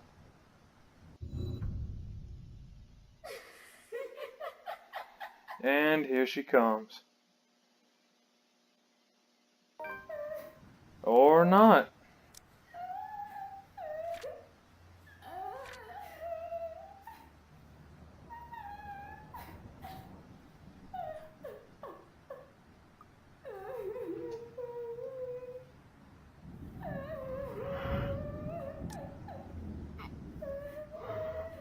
I try to shake it off, but the uneasy sensation has already made its home in the pit of my stomach. Dread, and it only grows deeper the closer I get to her. The relative emptiness of this place doesn't help either. Neither does the harsh winds battering the windows, nor the sheets of rain pelting down the roof. For a fleeting second, I find myself wishing for scumbags to simply show up. I don't get too far down the train into that train of thought.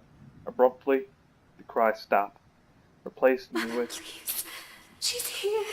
She's here, Mother. She's going to take me. She won't leave, Mother. Mother. I don't want to go with her. Tell her to go away. Mother! Mother, she's here! Help! That can't be good. Adrenaline overcomes me in a rush. In no two heartbeats, my feet are already moving.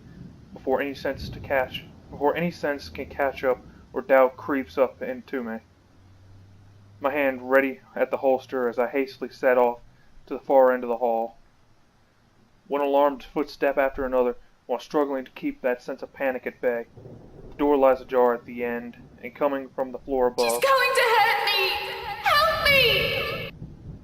I do not hesitate, moving in despite the lack of light, the steep stairs and the thick layer of dust kicking up with my every step. I pause only a moment upon reaching the top. Then, without wasting a second, I push the door open. Oh, yep.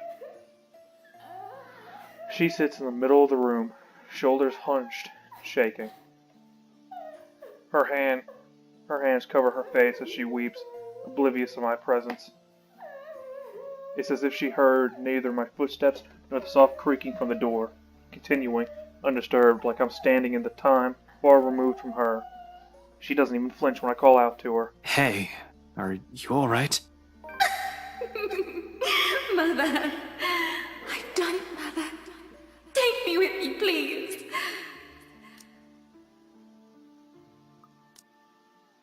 I can still hear her. She's here. Help me! Help me, please!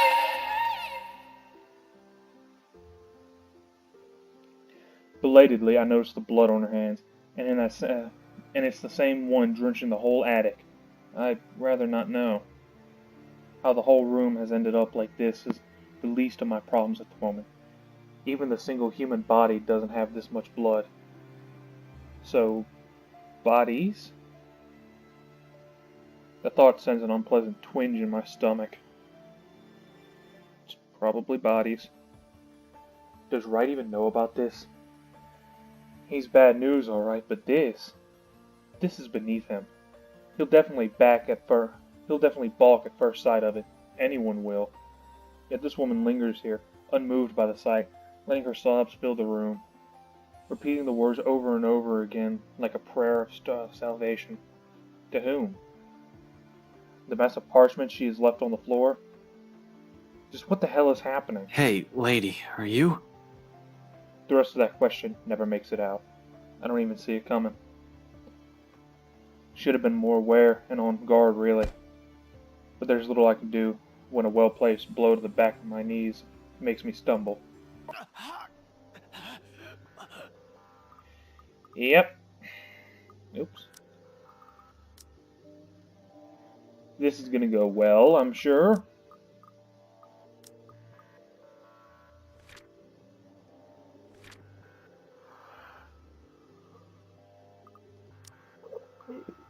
The momentum alone sends me reeling forward. It barely even registers in my head that the woman's gone and the room is as normal. The room's as normal as it can be. Not above the pain suddenly shooting up my side as when I hit the floor. I don't even get a chance to get my bearings back when a hard enough blow to my stomach causes me to buckle down and land heavily on my knees.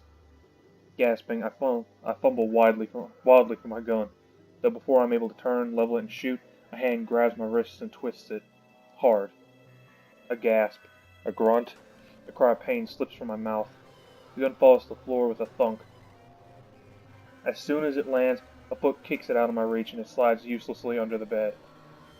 Agony suddenly explodes in my chin, jerking loose a sharp cry of pain and stars fill the edge of my vision. A brief moment of regret hits me for leaving my taser with Mikalo.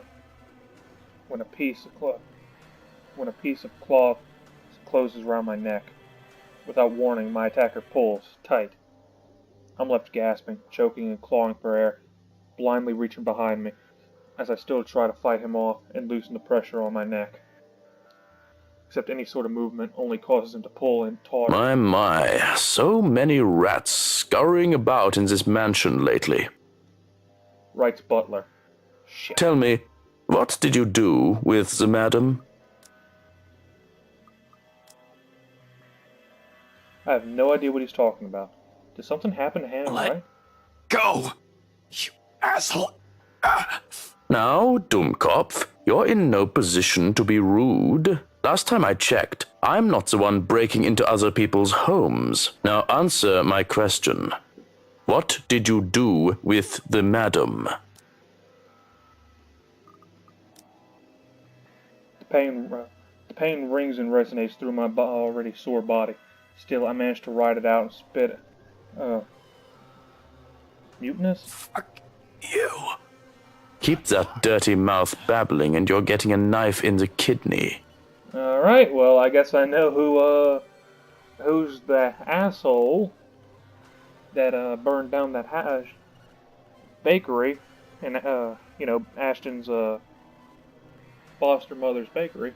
I assure you, it will be more painful than this. Well, no shit, it's a knife in the kidney. You ever been punched in the kidney? I'm sure it's 20 times worse if you get a knife.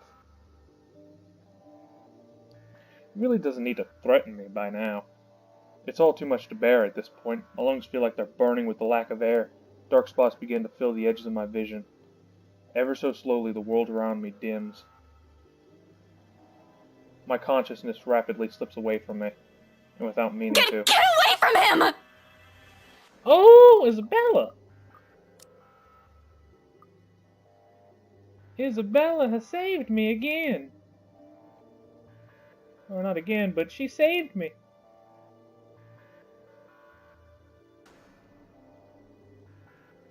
I just realized I shouldn't be happy about this, but, hearing that voice is as if I've been doused with a bucket of ice-cold water. Familiar. Too familiar. And more importantly, it shouldn't be here. I shouldn't be hearing it here. She shouldn't be here. Immediately my eyes snap open.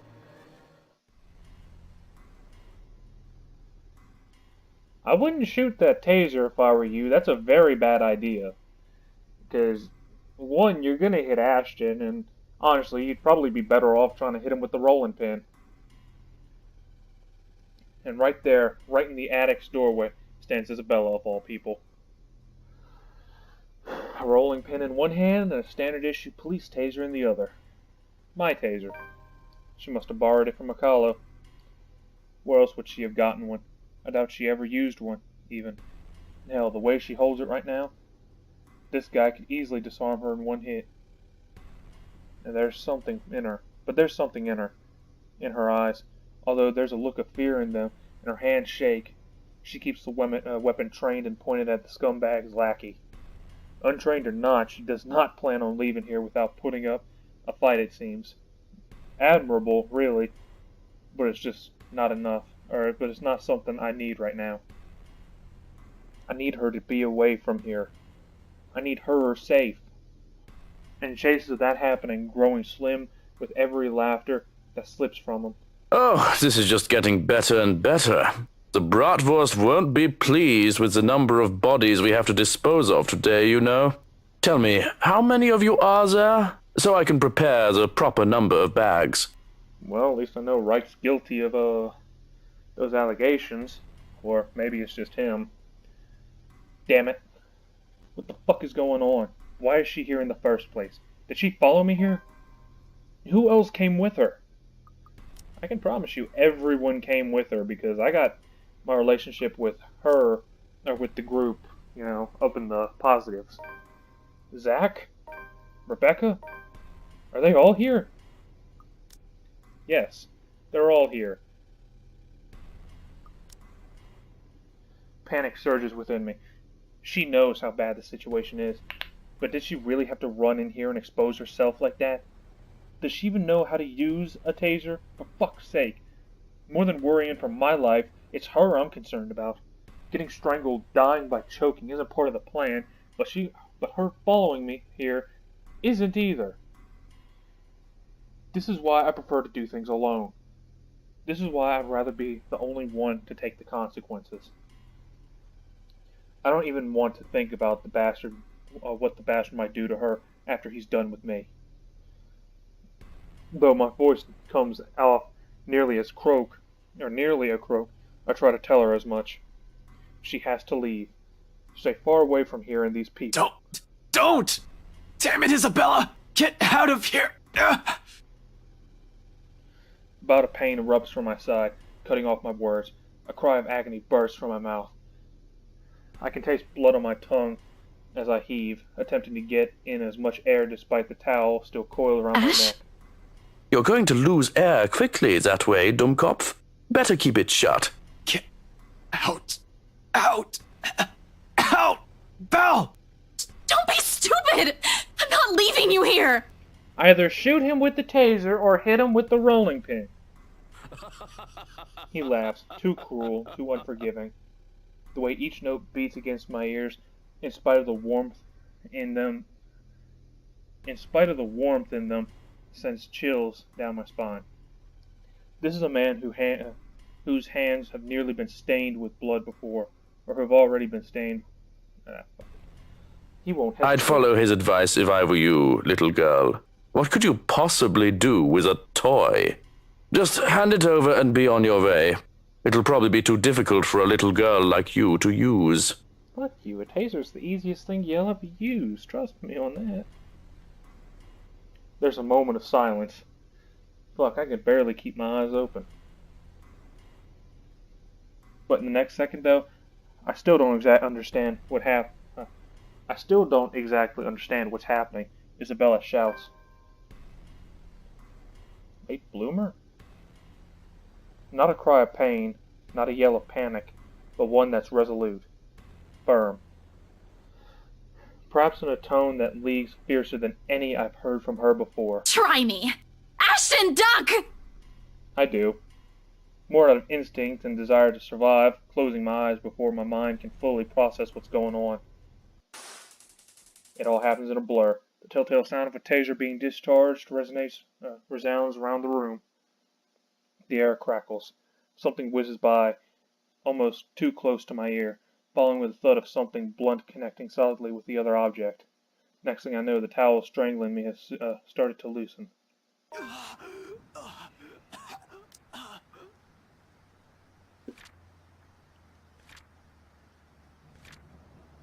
I'm alive! And I'm also willing to bet that this path would, well, I mean, it wouldn't kill me, but, I mean, it would probably put me in a very, precarious situation come the end of it. I honestly don't. Yeah.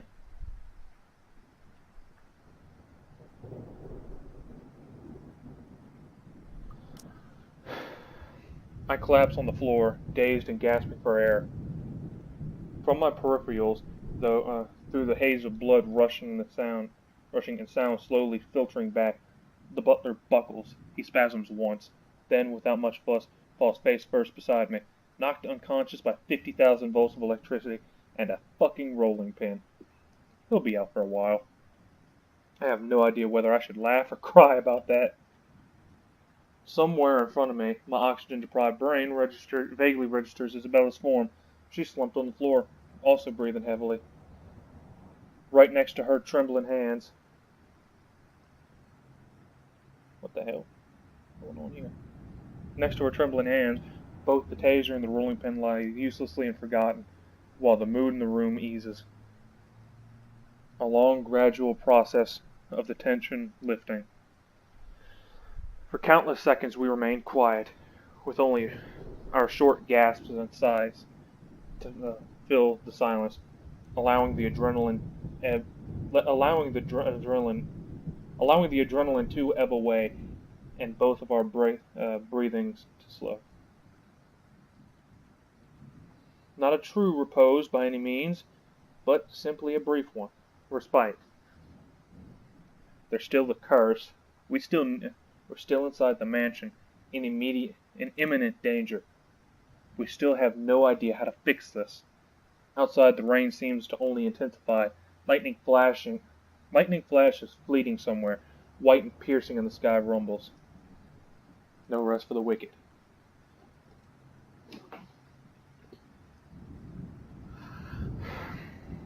I stir first, once recovered, having regained some semblance of sense and strength. Breathing still hurts, but it's bearable, as is moving, though every small motion causes a wince. There will be bruising tomorrow. I can manage. Retrieving my gun from under the bed is easy. But only with some effort am I able to drag an unconscious man to the far end of the room, snapping one end of the handcuffs on his wrist while fastening the other to the bed frame. That should keep him restrained for a few hours, in case he wakes up prematurely. All through this, Isabella stays quiet. In fact, she hasn't even moved once. Her hand still shaking, taking in long draws of breath, while she stares vacantly in front of her, almost as if she's in shock. Perhaps she isn't even expecting any results. Spurred only by some kind of desperation. Now it's sinking in. Unfortunately, we need to get moving. We don't have time to wait for everything to register in our heads. Kneeling in front of her, I give her a Belle, light shake. we need to go. You can't stay here. Slowly, she turns, staring at me with eyes wide. Worry flickers briefly in them, along with something inevitable. Then, without warning, she lifts a hand and slaps me right across the face. Ow! The sound of it cracks the air, shattering the silence like a fragile glass breaking. Despite the familiar rumble of thunder outside, it manages to ring louder above the storm. I don't even know what hit me until my head is already snapped back and my cheek stings with her anger. And it is anger. In spite of the stillness and the lack of words afterwards, not fuming though, never fuming, but the kind that burns brightly and soundlessly. A frustration instead of seething rage. One that ebbs just as quickly as it flows, and once the tides subside, there's only that gleam in her eyes, warm, steadfast, and unflinching. Quiet, I brace myself for the truth underneath her gaze. It slips from my lips, slowly, nearly fading under the sound of the rain still falling fast. If not for the weight of each of her words. What is wrong with you? Belle, If Zach didn't slip up, no one would have known where you went. Good thing I told Zach. I'd be a dead man otherwise. Probably. Fuck, I don't know. Belle, one person knowing is enough. Any more than that, and You almost died. He's right about that. She's right about that. I almost died. He could have suffocated you right then and there, and you could have died. That wouldn't have been suffocating. That would have been strangulation, lady. I told Zach to give me 4 hours. That would have been enough time to... It would have been too late. And by the time anyone ever finds out, you're already fertilizer. She trails off, dragging one in draw breath after another. A brief lull in her frustration finally gives, dissolving into something more pensive and somber.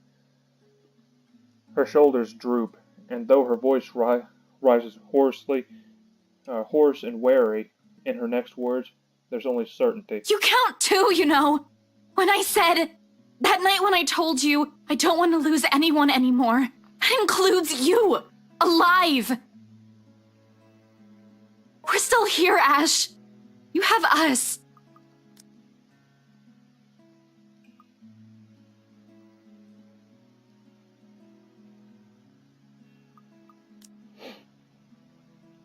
And once their meanings fall, roar, does not. It does so not with force of a dam breaking or a raging storm, but with a gentle, steady, and steady warm of a hearth burning, an ember easing slowly, lightly, rising and giving until all that's left is the truth and understanding. Not alone. Never alone.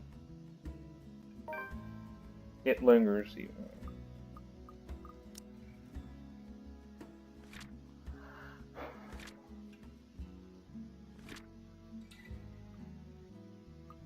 She slapped the fuck out of Ashton. It lingers, even as we both drift back into silence of her words, as her words take root, because in the gratitude that swells after is another warmth blooming, pleasant, welcoming, like finding home, like finding ourselves in a haze of squall has left.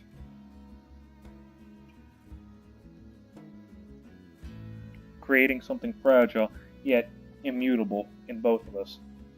It's in her eyes, in the way she holds my gaze, unwavering, in the way she carries herself despite sitting amidst a place she fears, in the way she keeps herself from trembling and falling apart, because fear is inconsequential when people she cares about are at risk. A change. She realizes that now, holds on to it. Another little thing, another small thing from her that may go unnoticed and pass by quietly, but will eventually amount to a lot of things. Tiny gestures that meant nothing at first, but began to matter to me one day, until...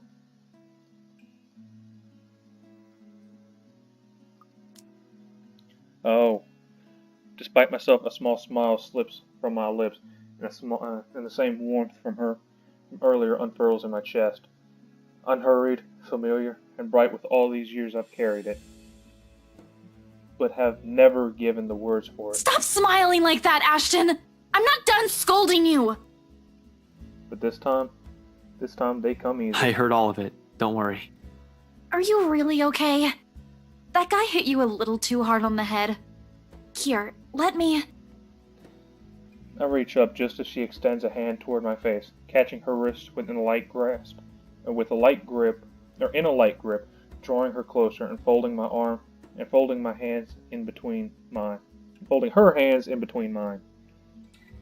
Although her expression does shift into mild confusion, she does not pull away like I'm expecting. She simply stares at me, searching. For her to allow a gesture from me that's perhaps too close, it tells a lot how far things have already shifted in the past few years. Cradled in mine, her hand still trembles. Most of the tremors have already subsided by now, though I doubt it'll fade away this soon. Even as I trace the lines of her palm in what I hope is a comforting gesture. I'm sorry, Belle. For what? Is this about what happened tonight? You can apologize later, when... No, well, this too, but it's not just about this. It's for a lot of things. For calling you clumsy and careless and a scatterbrain. Are you sure this isn't a concussion? You would think that, wouldn't you?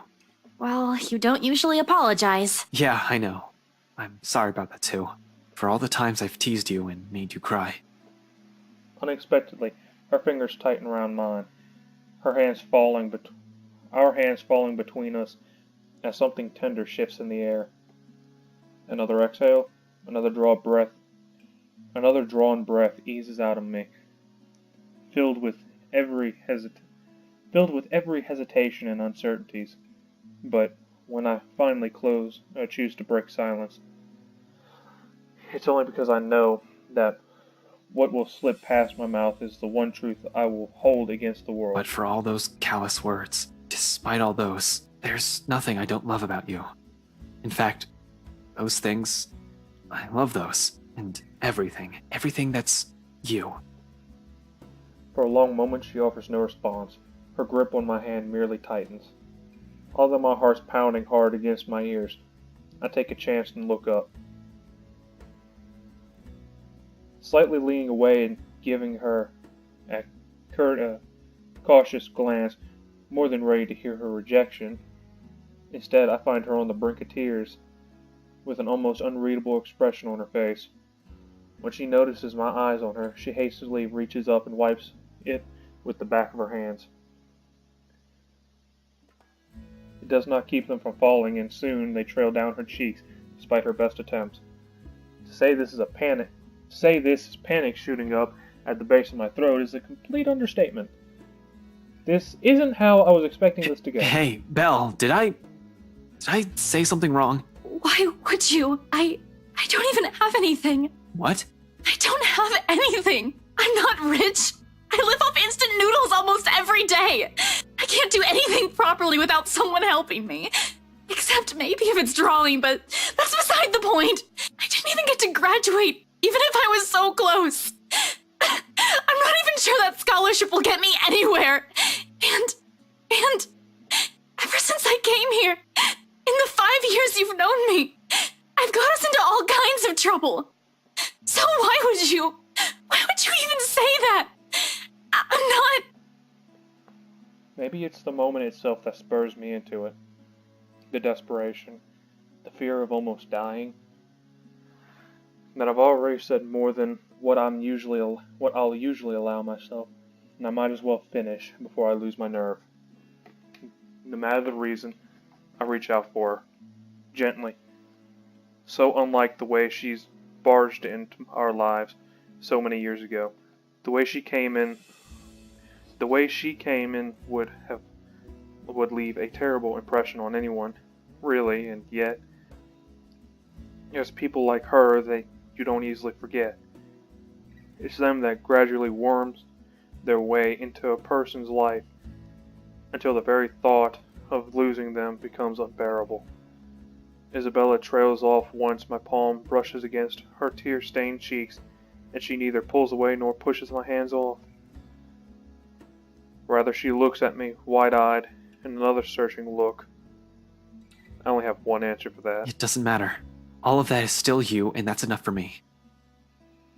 No promises, only truth. Perhaps the only genuine thing I can offer her at the moment. I don't even know what will happen, or if we'll ever survive this. So instead of words, I lean in, our foreheads briefly touching. Yes! Before brushing my lips tenderly against hers. Yes! Ashton, you beautiful motherfucker, you did it.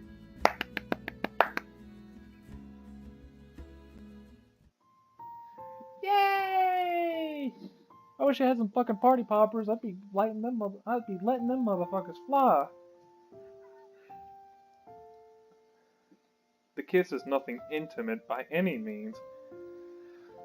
There's a brief second in which our lips touch as she tenses, unsure, a long moment of not knowing what to do with her hands until she settles them on me. Slipping it up my arm with a light grip, afraid.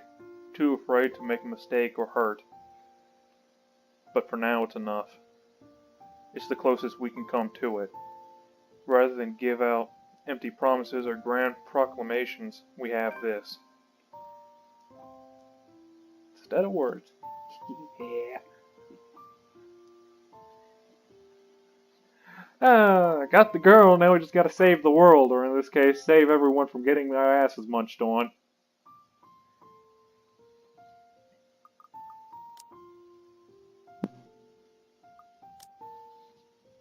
Something she soon understands as her shoulders ease and she permits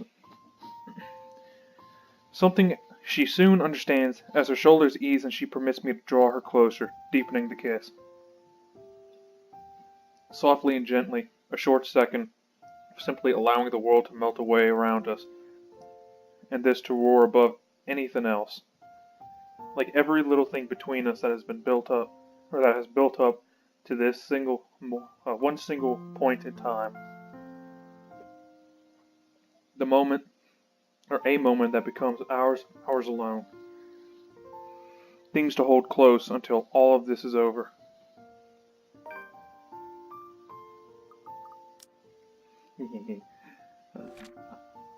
I win. Or Ashton wins, really, but...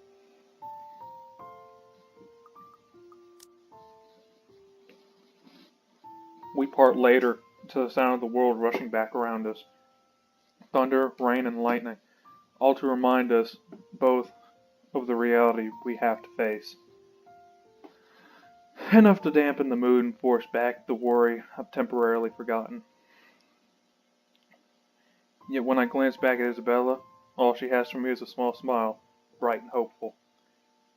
And it is strength enough. When did I try to draw from? When I rest my forehead against hers one last time, before leading us both out, her hand in mine.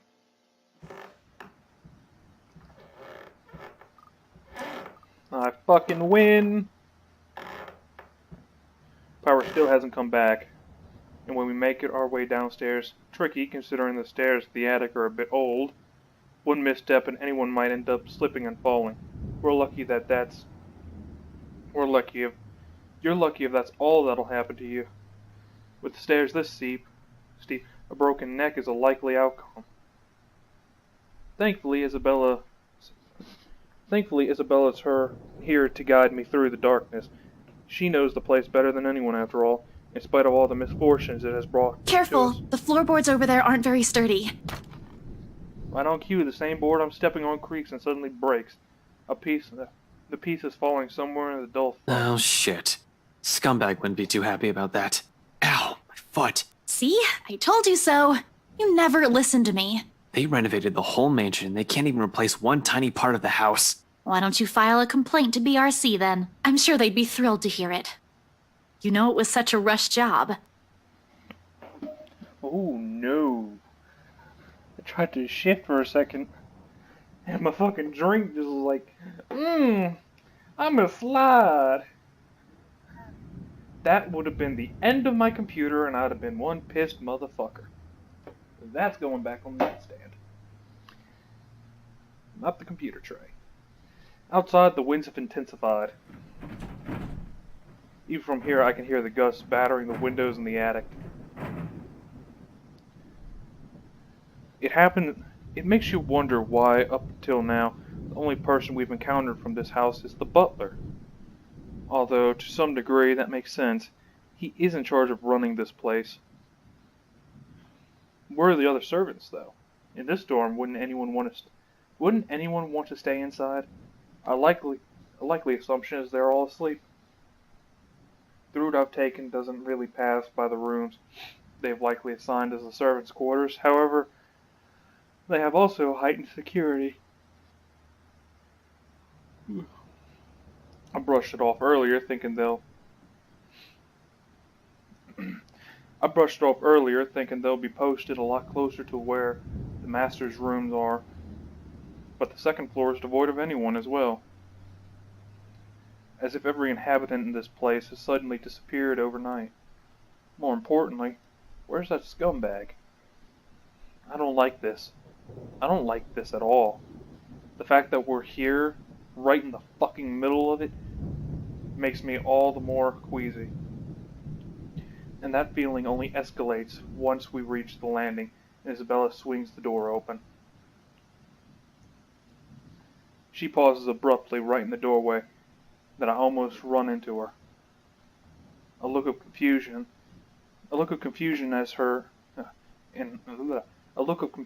in her as she looks wildly around the place, wordlessly taking in her surroundings. With each turn and shift in her eyes, her shoulders grow tenser. The look of apprehension slowly dawns on her. Isabella, what are you... Yeah, I get the feeling she's looking at something that we're not gonna like. We aren't supposed to be here.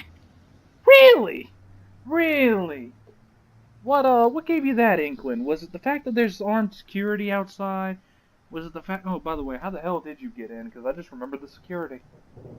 Was it the fact that, we're both damn near died? Was it the fact that this is technically, breaking and entering and that we can go to jail for a very long time? Like, pray tell, what gave that away?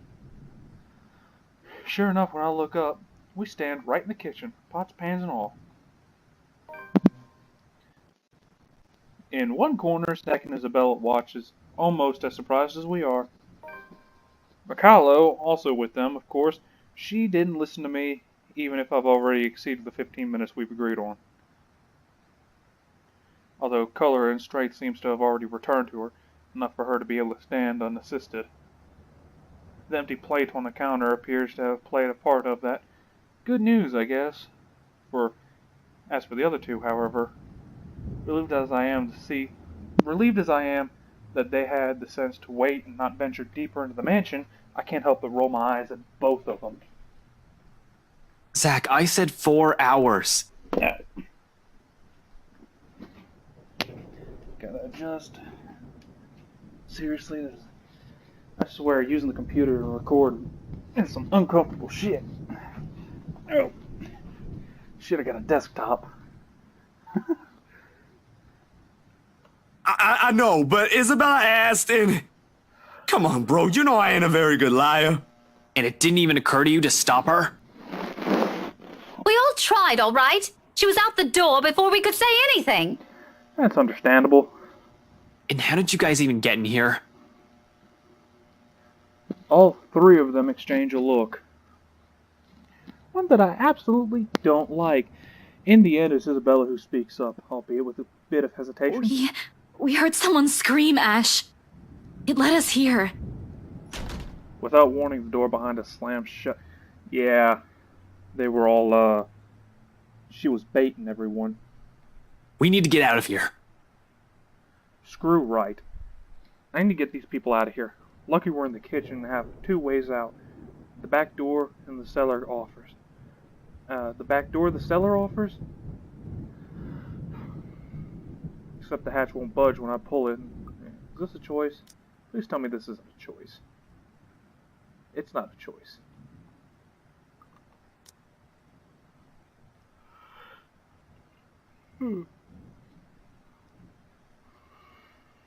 Except the hatch won't budge when I pull at it, and neither does the back door, as if something has locked it firmly on the other side.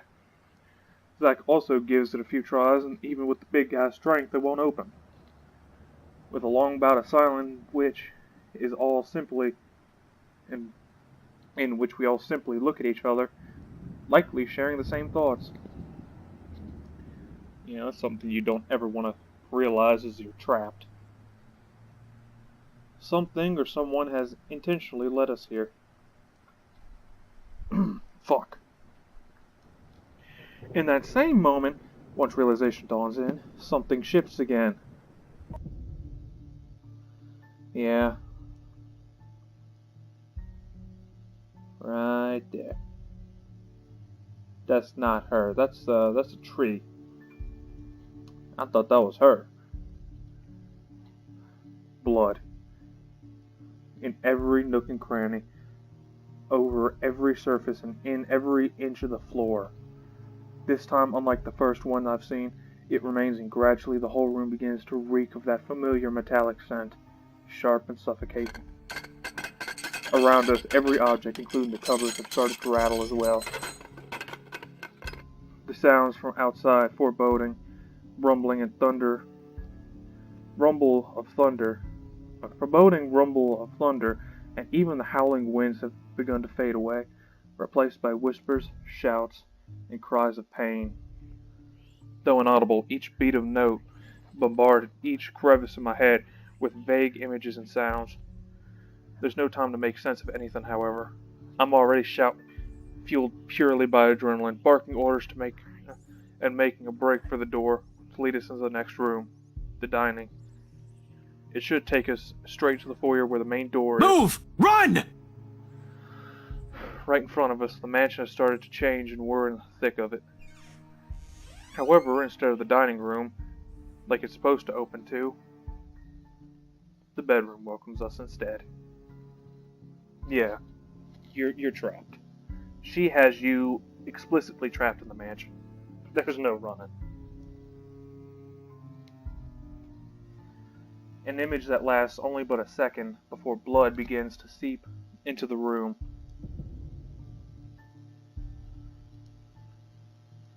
filtering into the walls, trickling from every nook and cranny, everywhere. Furniture shakes and every beam rattles. Before we can even step back into the horror gradually unfolding in front of us, the door slams shut. A loud thud, bringing a sense of dread and chilling. A loud thud, bringing a sense of dread and chill creeping up in each of us. Along with it is another realization. The whole place is reordering itself. Go out the window. There's a balcony right there.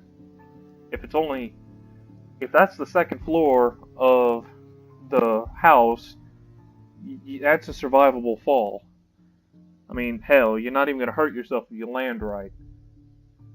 I mean, come on now.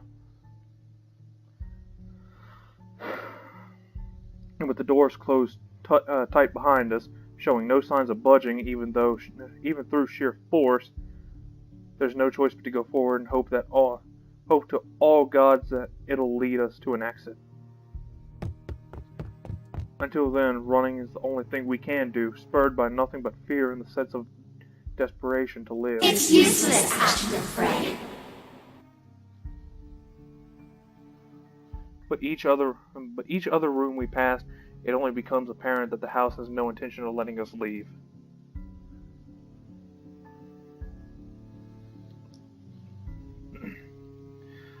It lured us all here, and we've fallen for it. It lured all of us here, and we'd fallen for it. Now it's playing a little game with us, a sordid form of amusement. For whom? Their laughters are the only thing that we can hear. With every hall we cross and door we slide open, a hope of finding the exit merely dwindles. The gun on my hip is useless here. I am useless here. Some fucking genius I am. Some fucking person to trust I am. All of those, they mean nothing in the face of the unknown.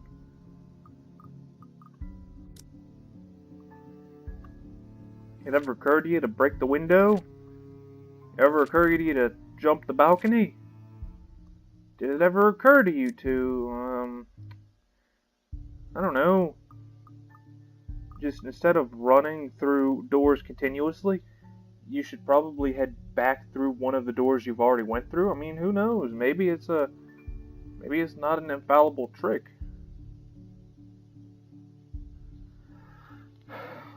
All of those, I mean, nothing in the face of the You unknown. finally figured it out. Huh, Ashton Frey. Just give it up. All of them will eventually die because of you. No, eat a bag of dicks.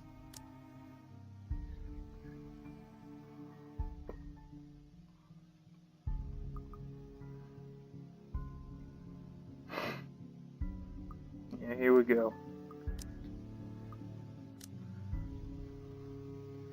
Yeah, this is endgame for Ash. Depending on my choices here is gonna basically be whether or not I live or die. Which is actually the fucking scary thing, so I'm gonna go ahead and do a little bit of a save here. I'm gonna save once there, and I'm gonna save once there. And this save is gonna be the one that I continue to save off of. And should shit go to hell, and I feel the need, I should probably... It's 3 in the fucking morning already. Oh, fuck me sideways. Today's gonna be a fun day. And you are going to die alone. You already used that line before, asshole. It ain't gonna work. Shut your fucking mouth! You know it's true, though. All of it. It's why all you can do is tell us to shut up. You don't want to hear a single word, because you're already aware of it. You can't even admit it to yourself. Who's the coward now? But no matter how hard you try, you're not gonna be able to save anyone. The more gruesome the place turns, the bleaker our chances simply get. Wails and screams fill our ears as we pass by. Words from a time of people long gone, laced with nothing but pure agony, calling out and reaching for us. Their voice is almost too real, as if we're not the only ones trapped here. That there are others begging for release from this wretched place. Or maybe it's all just a show, a taste of what will eventually be, souls forever held captive in a never-ending nightmare. Mother, I've done it, Mother. Take me with you, please. I can still hear her. She's here. Help me! Help me, please! Is this what the curse is? What it meant, what it means for all of us? That the letter's not a morbid cry for help, but an invitation? A beckoning for unsuspecting souls to be dragged into this place's horrors, to be put under centuries and centuries of torment and agony. Suddenly, dying a painful death seems preferable, enticing, than ending up here, living a tortured existence. Or perhaps it's all the same. Still, hope worms its way into me. Not an unusual thing for me, or for someone like me. But after going through countless doors and corridors, every little sign of hope I'm willing to cling to, as long as it'll get us out of here alive. We're back in the dining hall again. How long have we been running? How long since we left the kitchen? At some point I've lost track of time, with the windows barred tight and the sounds lifting in the air, nothing. With the windows barred tight and the sounds lifting in the air, but nothing. With the windows barred tight and the sounds lifting in the air, nothing but shouts. That should be a period. Nothing but shouts and shrieks.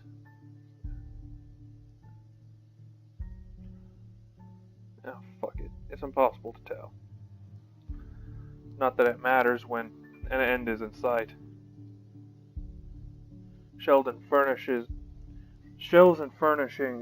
bar the door, each stained with blood and gore, that if the situation isn't as desperate as it is, I'll find a different way out. But there's still a gap left for the topmost part for the person to go through, as long as you use the shelves to climb. It's an exit, all right. From here, I can spy familiar walls of the foyer. Relief. Only relief washes over me.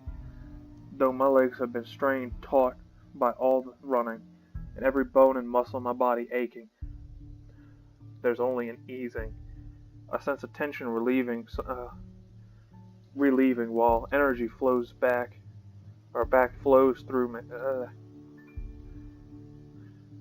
While energy back flows through me again at the sight of an end. No sooner I'm leading us out of it. Zack helps Mikalo first, assisting her up and through the gap before giving a hand to both Rebecca and Isabella. The moment the ladies are in, I nod for him to go. Go ahead. I'll watch your back. Surprisingly, he does that without any protests, not that there's any need to. Sometime after entering this room, the whole place has calmed down. No wails, no whispers, just a silence too deafening. But I'm not letting my guard down until everyone's on the other side of this nightmare. Safe. For all I know, this may be the calm before another storm. Without further incident, however, Zack makes it through the other side and I'm following after him. However odd this hush is, I turn my back from it and climb up. It's a tight fit, but I manage to squeeze myself in. The unease remains, though. Maybe it's the adrenaline still coursing through me, and how easy everything has been after living through that nightmare, fleeting as it is. But for some reason, something's still nagging at me. Call it a detective's instinct, or a training, or whatnot. I have a feeling something's going to happen and catch us unprepared. Unconsciously, before dropping down to the better side of this dream, my hand shifts to my gun at my hip. Instinct has never failed me before. Well, it's time to see whether or not that fucking instinct will work here or not, because, yeah. Here we go.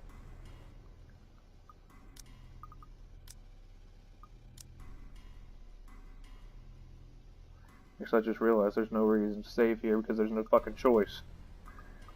So that was a wasted save slot. My feet haven't even landed firmly on the door. My feet haven't even landed firmly on the floor when... Had I known there would be a party in my own home tonight, I would have opened a bloody bottle or two. People these days, in my own home. Can you believe it? I feel so left out. A chill seeps through every vein in my body. All of a sudden, every ache, every pain returns to me tenfold as my knees threaten to buckle from the sound of his voice. Though it appears friendly, I know it's anything but. One does not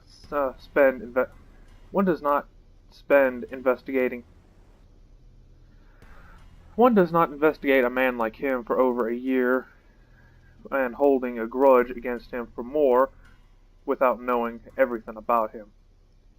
His quirks, his habits. I'm familiar with all of them.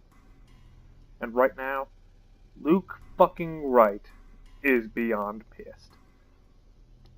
Shifting my gaze upwards nearly too painful, knowing the danger, not to me, but to those that have been lured here by the curse. How did I ever guess that he had a gun?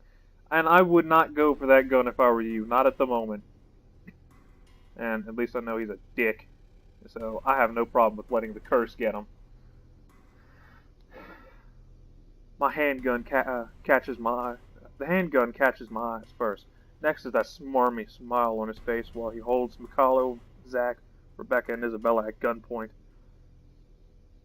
Its sight enough to lodge a painful thorn up my throat. I've been too complacent, too focused on other things, that I've completely set aside the fact that Scumbag will not be too pleased to see us here without knowing our reasons. But even with those good intentions, curses, and ghostly apparitions aside, we're still trespassing his home. The question is he even aware of the whole? Is he even aware that the whole of his household has somehow disappeared, and he might be the only?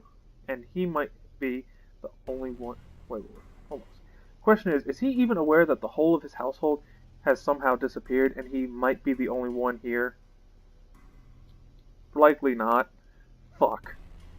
Even with people he knows amongst the crowd, there's a significant effort in him not to simply shoot everyone on sight. And really, Daisy, even you, what would Kylie say? Luke, this isn't what you're thinking. You have to listen to us. There's something going on here. Well, obviously, why else would people be trespassing in my home?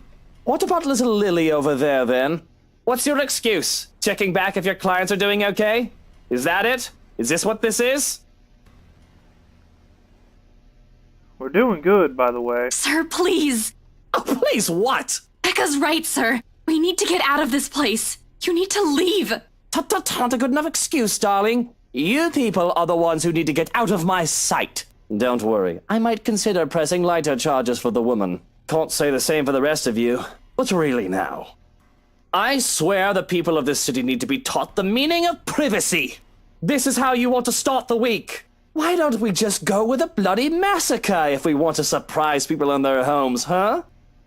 Casually, he waves the handgun at them as if it's a mere toy and his words are no threat. The safety is off. The safety's off on his. Nothing stopping him from pushing through with his words. Call me paranoid, but the slight gesture, I draw my own and level it at him, finger on the trigger and ready to release the safety catch in case things go south. You should have already done that. Yeah, shit's about. Things aren't going to go happily. He is quick to train the gun on me, though, and just like that, we're at a standstill. Now, Feathers, manners. You're in no position to be pointing that gun at people. Really? He's a cop. Why don't you put yours down first, and then we'll talk about manners. Oh, he talks back. The gall! You know, your kind pisses me off so much. Shooting him right now will be so worth it with the way he stares at me like a damn pest. But this isn't what I've come here for. I'm not a murderer, as much as I loathe him. I'm not the kind who will kill people in cold blood for my own gain or amusement. Technically, you are well within your... Well, actually, no, you're not, because technically this would be considered murder, because you're trespassing on his property, and technically, by stand your ground law, he could kill all of you, and it would be called self-defense, so... Yeah, I wouldn't recommend shooting him. Honestly, your best bet would probably be talking him down, but... Then again, I also know that Luke ain't gonna fucking back down. The law will bring him what he deserves one of these days. At the moment, however, we're all in the same boat with this curse, and he needs to understand that. The longer we stand here, the more time we're wasting and losing. Something we don't have much of. But how can I convince him? This gum is so full of himself. Oops.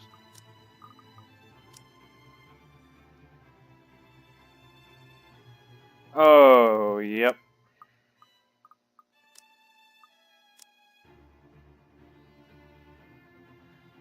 The scum is so full of himself, Ferd hears the sound of his own voice more than those of the people around him, no matter how much sense they make. Probably the only way I can make him listen is if I beg. No way in hell that's happening. Maybe I should eliminate the immediate danger first and disarm him. Luke, there's... Ashton, there's no disarming him. You're too far away for that. The only way to disarm him is if you fucking blow his head off, and that's not going to do you any good, so... Like I said, your best choice is to talk. Talk him down. Oops. I mean, seriously. This is going to go about as well as I'm expecting it to, I'm sure. I'm going to die. My life's not the only one at risk here, however. There's Zax, Rebecca, there's Isabella, Mikalo's here as well.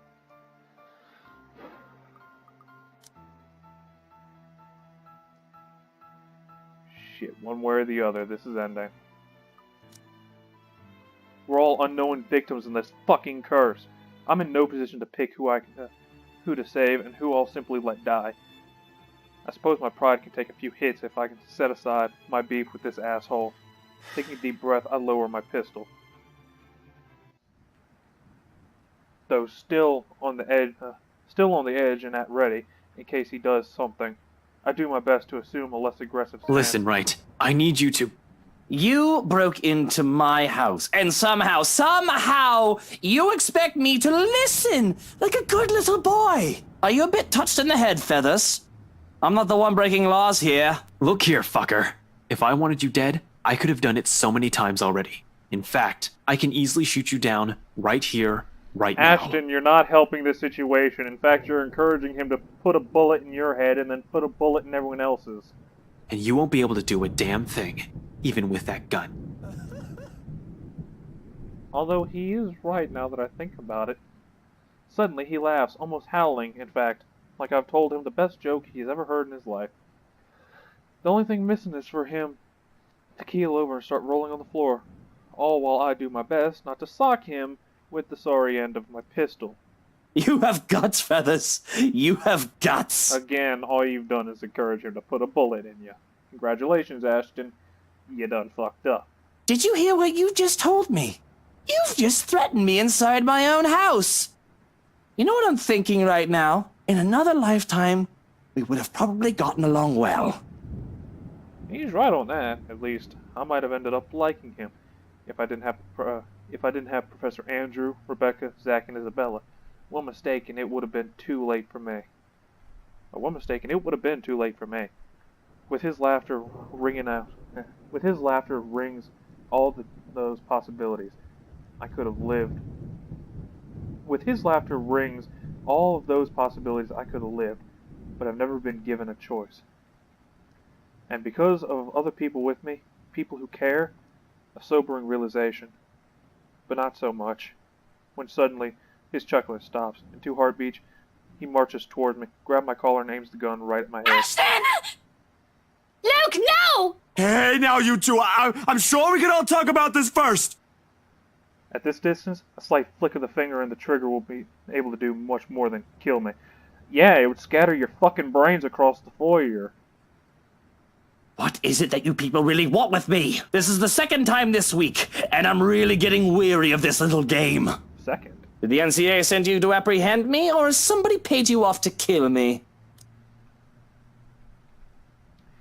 I'm about to get shot.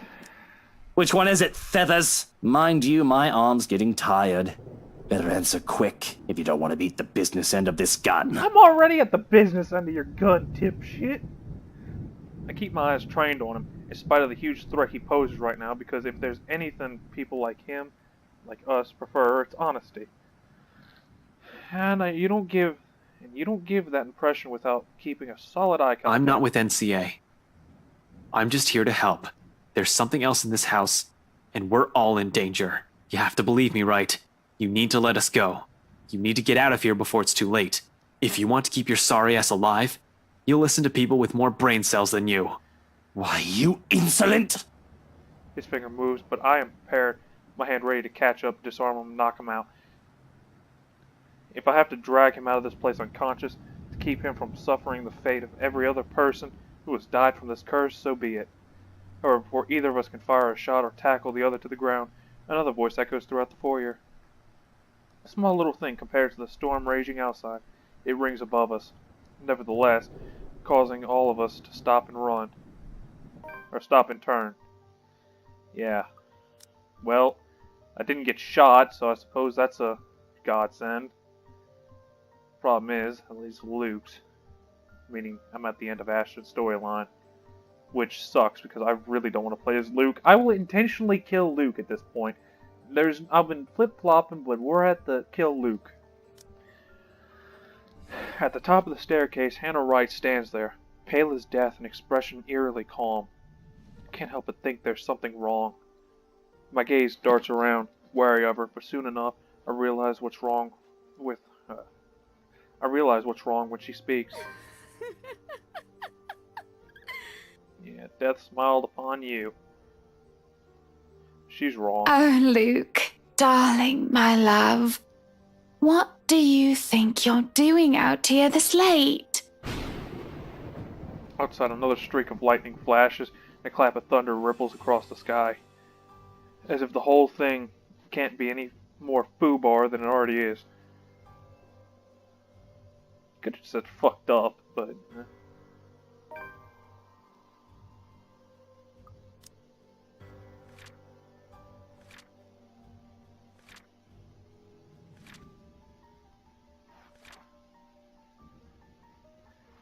Yeah.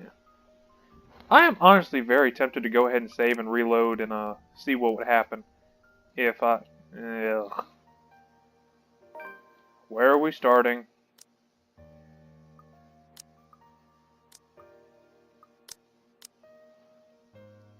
"31 years old." Yeah. High school dropout. And he has a fucking business.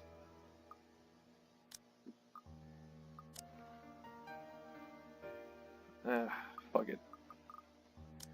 Save right there. And again, I'm really tempted to go ahead and load, but I'm not going to do that. I'm going to go ahead and quit and end it. Because by the time the video's done, got rendered and all that shit, I'm going to be fucking sleeping. So, anyway, if you like the video, please like, share, comment, subscribe, all that good shit. Actually, no, instead of doing the intro, I'm going to talk for a little bit. Or, intro. The outro. Yeah, Luke's storyline has been the best, although I firmly believed that, you know, the end game would be with him, and Luke would just be the missing link of all, or the missing piece of the puzzle, but, yeah, that's not going to be the case. You know, but anyway, Luke's done proven that he is an asshole like he's been portrayed. I mean, or he's the asshole that he's been portrayed as. It's not the fact that he's he's just a rich asshole. He's actually a bad person, which honestly I'm willing to let him meet the business end of the curse, but yeah, we'll figure that out when we get there. But anyway, now I'll do the outro. If you like the video, please like, share, comment, subscribe, all that good shit. Thank you for watching, and I will see you in the next video. See ya.